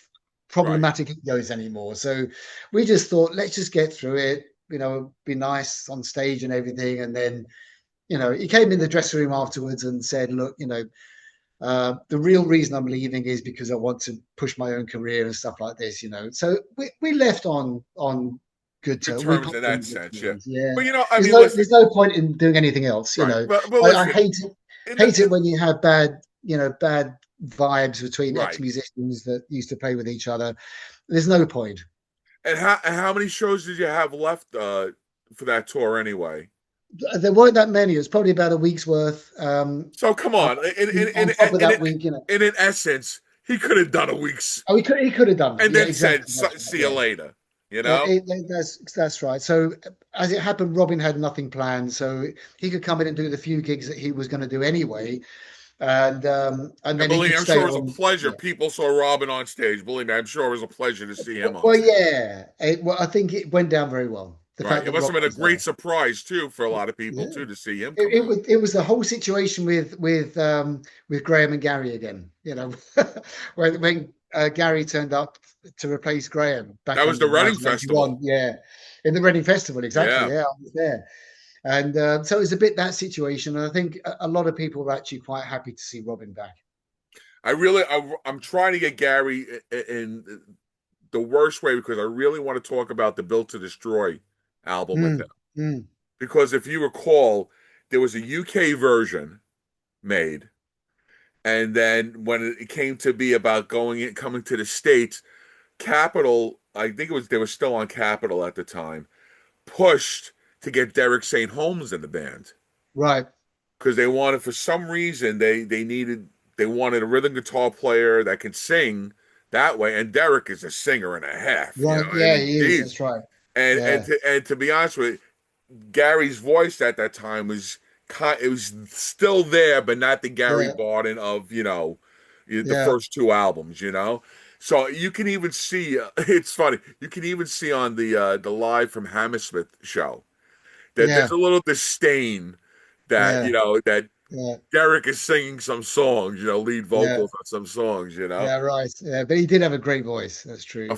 fantastic, and then they re-recorded it, they remixed it and re-recorded it with that. Jack Douglas came in Oh, and, okay. Yeah, yeah. did the U.S. version of it. Right. So Yeah, for us Schenker fans, fantastic. We got two albums out of it. yeah. Right. Two Yeah, completely different mixes. So yeah. so it was well. So now where does Michael finally succumb to say, all right, I my UFO years to start doing the UFO years tour?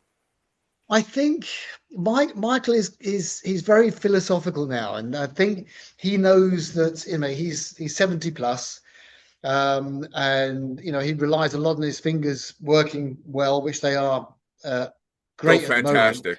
But I think he knows that there's a finite period left. He's in, as he calls it, the final phase of his life now. So I think he just wanted to cover every aspect of his career. And he'd gone back to the beginning of MSG already and covered the Micheal Schenker Group era. And I think he wanted to then pay his dues to the UFO era.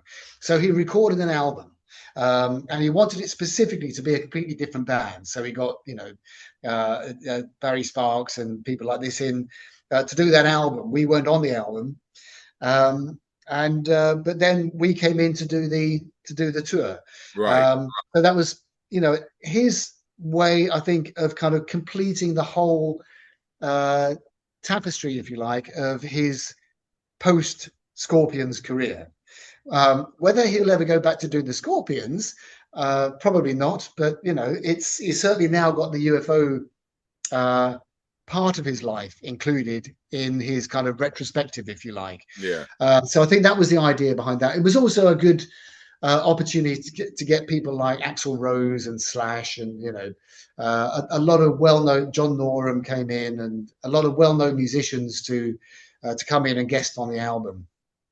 So were or you were not a part of that album? Oh no, we were the us MSG guys weren't on that album, Okay. And was there and any that reason for was that, or he just yeah. wanted to go? He wanted it to be a completely He wanted separate. fresh blood in that sense for that He stuff. wanted, yeah, he just wanted it to be a different thing. So he didn't want anybody that was in MSG. He didn't want Robin or myself or Bodo or Barent involved in the UFO project, because he wanted that to be a completely separate thing. Right. But for us, we were very happy when he then came to us to actually play the project live. And just to backtrack, he did do a tour called "The Story of Micheal Schenker" way Right. back in the day, and he did do Yeah. that piece of like he went from the Scorpions days all the way up to the current time that he was Right. doing that. Okay. Yeah, I don't And remember that. have you ever listened to that "Written in the Sand" album? No. Oh, Steve, No. give it a listen Yeah. one day. Yeah. Okay. It Yeah. We'll really do. is fantastic. It's fantastic. Yeah. The, We'll the do. Written in singing sand. on it, it really is great. So uh, now you get the phone call again, and he says Yes. he wants to take this out on the road. Yes. That's right. And so now Um, he enlists Eric Gronwell. that's right. Yeah. He was he guested on the UFO album. Right. My Years with UFO. He did Natural Thing, I think it was. Yes. And again, Michael liked his voice so much, he just asked him to do the tour. Um, and I mean, Eric is an exceptionally nice guy. I mean, I got on with him like an absolute house on fire. We still keep in contact with each other. He's also got an exceptional voice. I mean, it's just unbelievable. So working with him was an absolute dream. Um, Same thing with Eric. He had a lot of ideas in his head that for his solo album, and he wanted to, same as Ronnie, he wanted to concentrate on doing his own stuff. And so he said, "Look, it's been a great journey with you guys, but I have to leave because I want to concentrate on my own stuff." Was he Uh, having the health issues at the time also, or no? no, he Okay, so didn't. he was okay His with you health has guys, been absolutely 100% since he had the leukemia. right? Because he left Skid Row because of the health He issues. left Skid Row because of the health Yeah. reasons. That's right.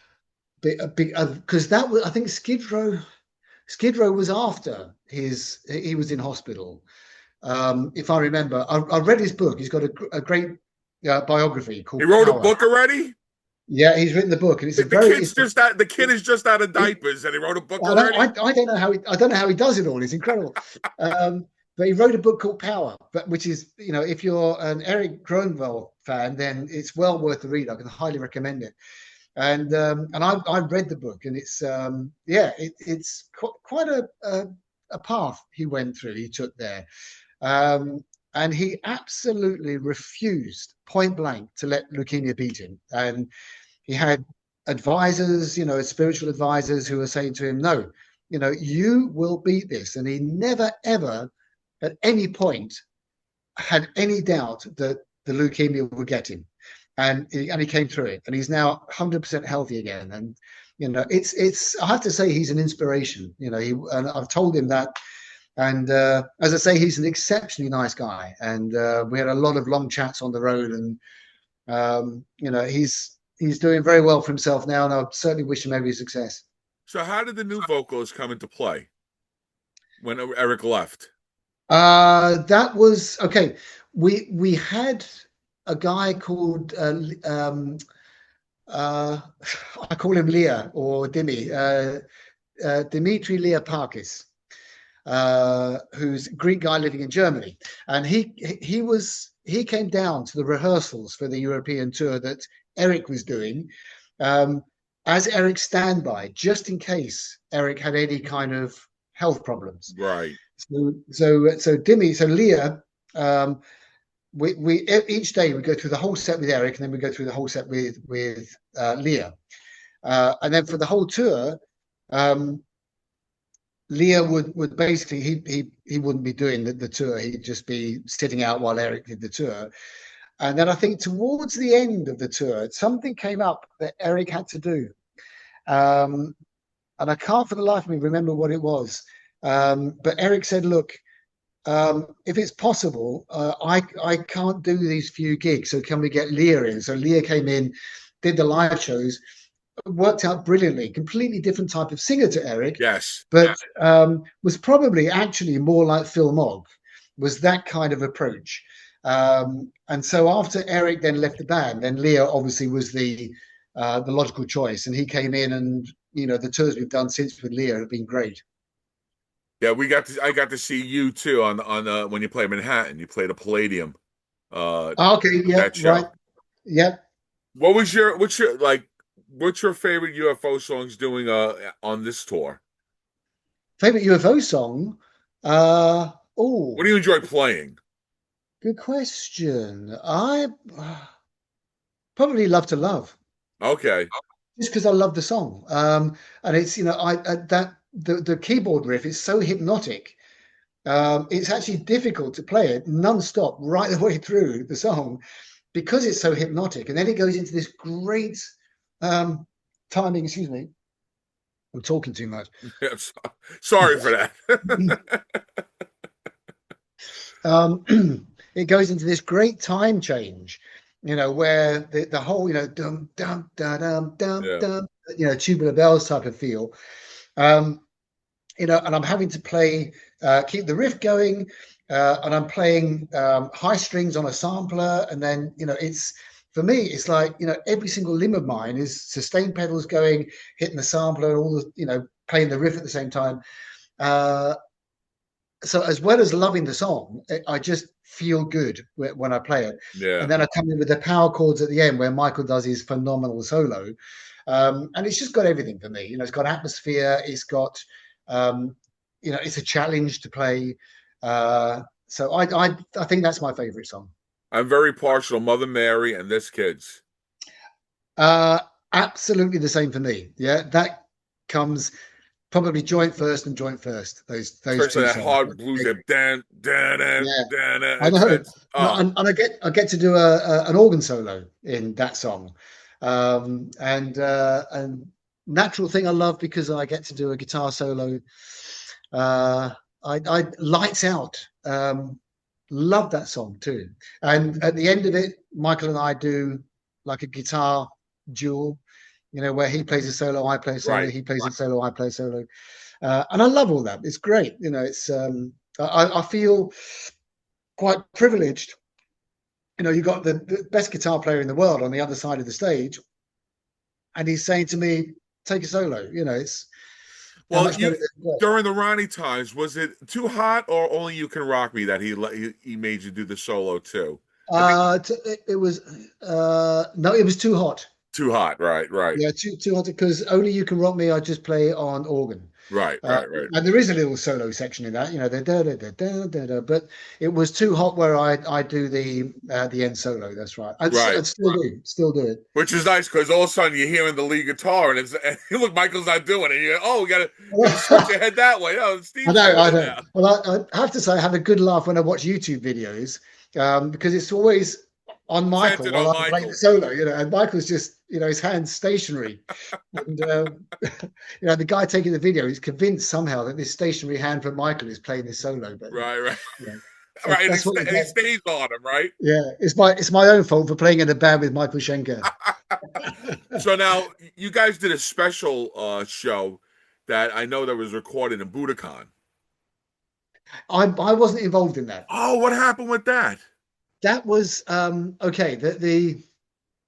I don't know all the ins and outs Who did he of what get to happened there. replace you? But it was Derek Sherinian came in on keyboards. Yes. Michael It- Foss came in on second guitar. Barry Sparks came in on bass, and Brian Tishy came in on drums. right. Um, the reason for that, we think, is because the record company said, no, it's got to be the musicians from the album. Oh. So I, And that's how it's Eric came back into Eric play. came back in. That's right. Yeah, and Eric came in for Leah. That's right. It's a bit of a shame because we already played 70 shows uh, last year, and so the band was absolutely firing on all Right, cylinders. super tight. Yeah, absolutely. It was great. Everything was really cooking on stage. And of course, this new band then had the disadvantage of having like, I don't know, 2, 3 days rehearsal before doing the Budokan. So, um, I'm not going to judge it because I've not heard it, but Right, and it's not. Yeah, it's not out it's yet. yeah, it's not out yet, but it's going to be. Uh, I don't know. Oh, that It, sucks. there's no way it could be. It could rock the way that the band was anyway. But Right. I'm sure they did a great job. I mean, they're all top class musicians, and I'm sure it sounds good. So what's today look like? What's going on with the future? Okay. We have a little bit of time off. We just finished a European tour. We have two festivals in July. No, sorry, one festival in July, two festivals in August, I think it is. Then we're going to Japan in October. But otherwise, the in between times are free. So I'm going to do a new Lionheart album. So that's my plan. Plus, I've got a lot of session work coming through, which keeps the studio ticking over. So that's basically the plan for this year. So the UFO cycle still going through touring wise? The the UFO cycle will, I think, finish at the end of August. Okay. So when we're doing a festival in, I think it's Poland. Uh, is it Poland or Norway? Can't remember. Anyway, end of August we do, I think, our last UFO show, and then when we go to Japan, we're then going back to MSG MSG? with Robin coming in on vocals. Oh, okay. Are you gonna try to change? Let me ask you, do you have any influence in the set list? No, Okay, so it's all what Michael says. That's what Michael wants to Yeah, do. that's right. Michael, that's his choice. So Okay. he's very much in control of every aspect of the band now, and that includes deciding which songs we're doing. I mean, if there's something that we feel really isn't working, like I think on the American tour, there were a couple of songs that we just suggested. Look, how about just swapping those two songs around? And he said, yeah, that sounds like a good idea. So he's open to suggestions, but he very much takes it on his own shoulders, everything that concerns the band. So it was always a set list, right? You guys never Yeah, ventured off of that. You never like no no, different no, song ever came in. That was it. The way it no, was. that was it. Yeah, that was it. It's Yeah. always a set list. Yeah.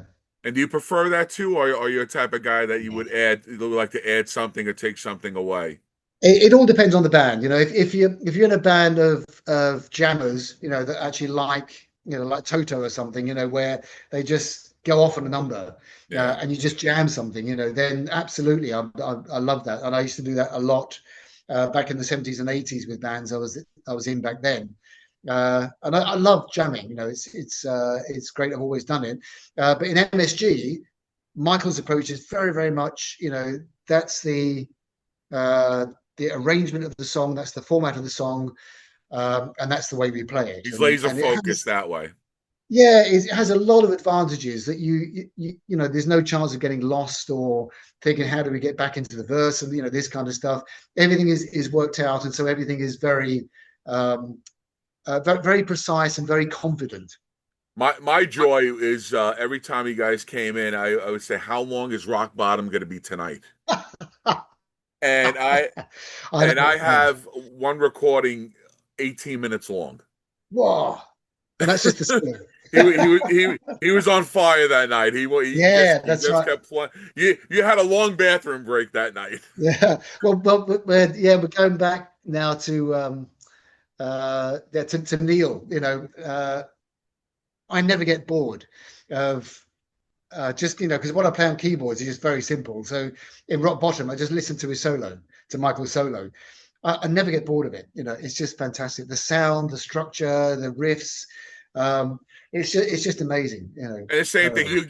Does he give you cues like a nod or he'll turn the bodo type of thing to get right back into the song? Yeah, it's in Rock Bottom. It's a riff that he plays, there's two main cues, and we just know what that cue is.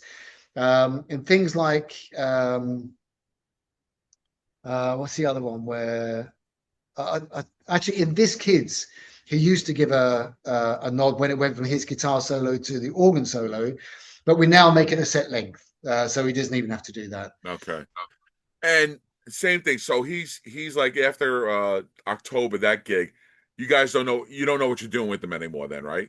You don't know if you're gonna make new material. Is there anything talking about 2027 yet, or that's not in play right now? Yeah, no, there was a talk about 2027 already. It's all very, Okay. very tentative, so I won't say too much about that for the moment. But I mean, I think there's a possible UK tour. They were going to get in after Japan, but it's not been possible. But they're now talking about putting that off to 2027. Any new recordings?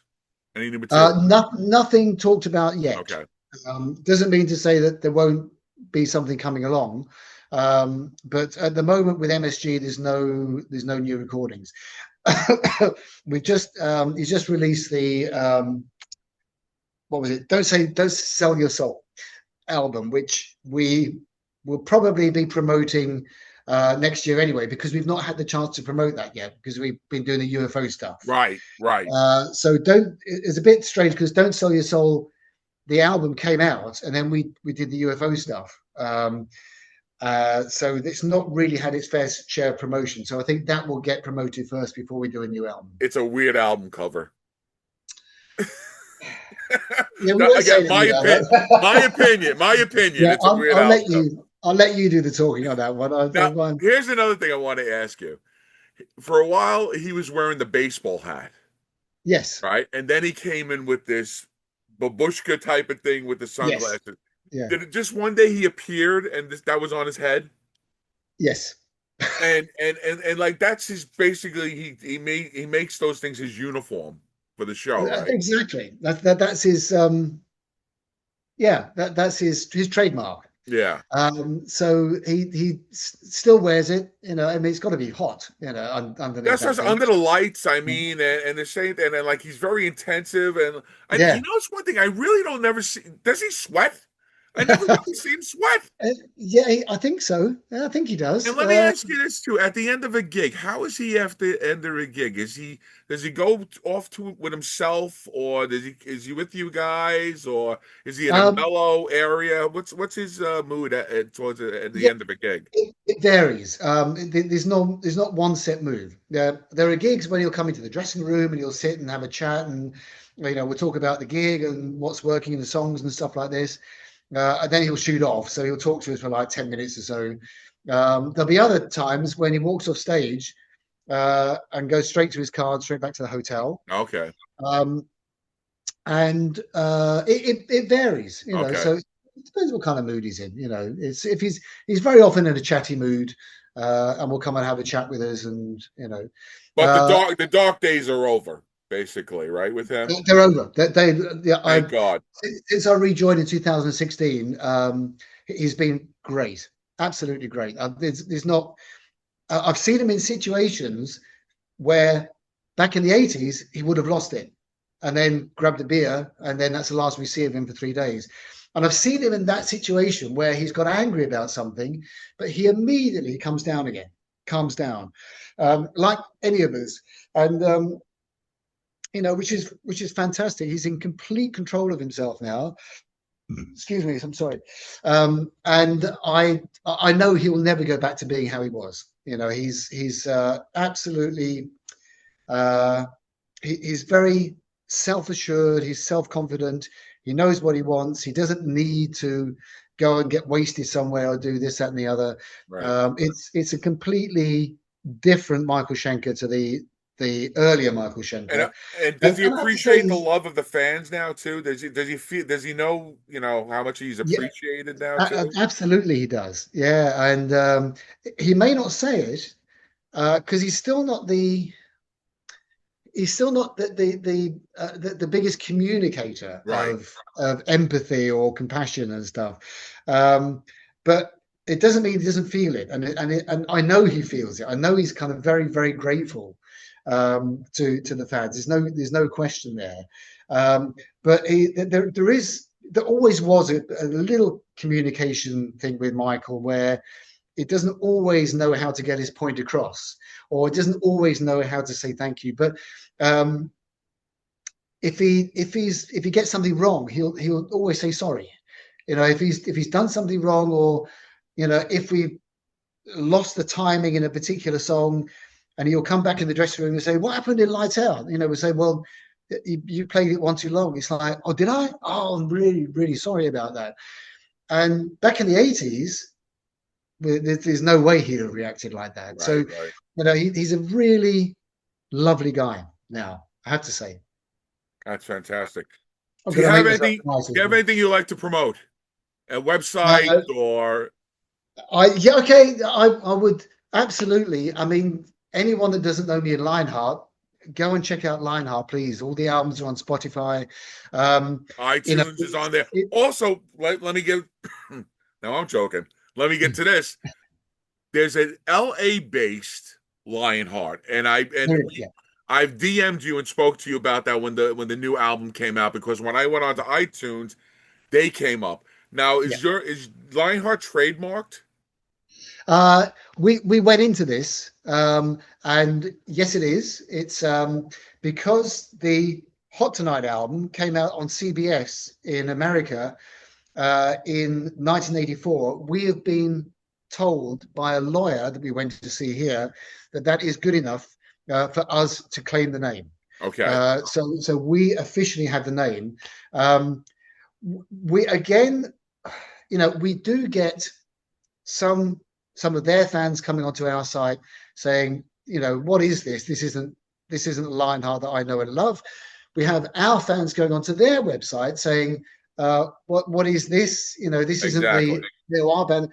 You know, it happens. If that's the worst that's ever going to happen, then that's fine. As long as people don't buy tickets for our show thinking it's them, and Right, vice versa, right. let's just coexist. So, I don't see a problem with that. right. And So simply Lionheart UK band. It will be a lot easier if they're gonna go on the internet to find you. yeah, I mean, we were, yes, exactly. Or New Wave of British Heavy Metal, Right, or just Lionheart UK would work. Um, but we're aware of them. They haven't contacted us, and to be honest, I don't want to start a war with them because what does it achieve? right, Or start a big fight or anything. So that they their music's so different from ours. There's no competition. So they can, I think, exist in their world and we'll exist in ours. And as long as there's no um, people aren't losing money by buying concert tickets to the wrong concert. I don't think people are that right. daft to do Naive that. that way. And I really Yeah. enjoyed the Ferryman cover. Thank you. Yeah. Thank you. Really That's a song enjoyable. that I've loved for years, and I just, it just came as a whim. Let's do it, for Lionheart. And it got some play to it too, right? You know? Yeah, it did. Yeah, it was. It was picked up, and it's. To be honest, I know I say I don't listen to my old stuff, but I do often listen to Ferryman. It's. I think that worked. That worked really well. So I'm sorry again. So is there a stevemann.com? What any websites you want to promote? There's a steveman.net. Okay. It's a little out of date at the moment, but now I've got a bit of time. I'm going to bring it up to date.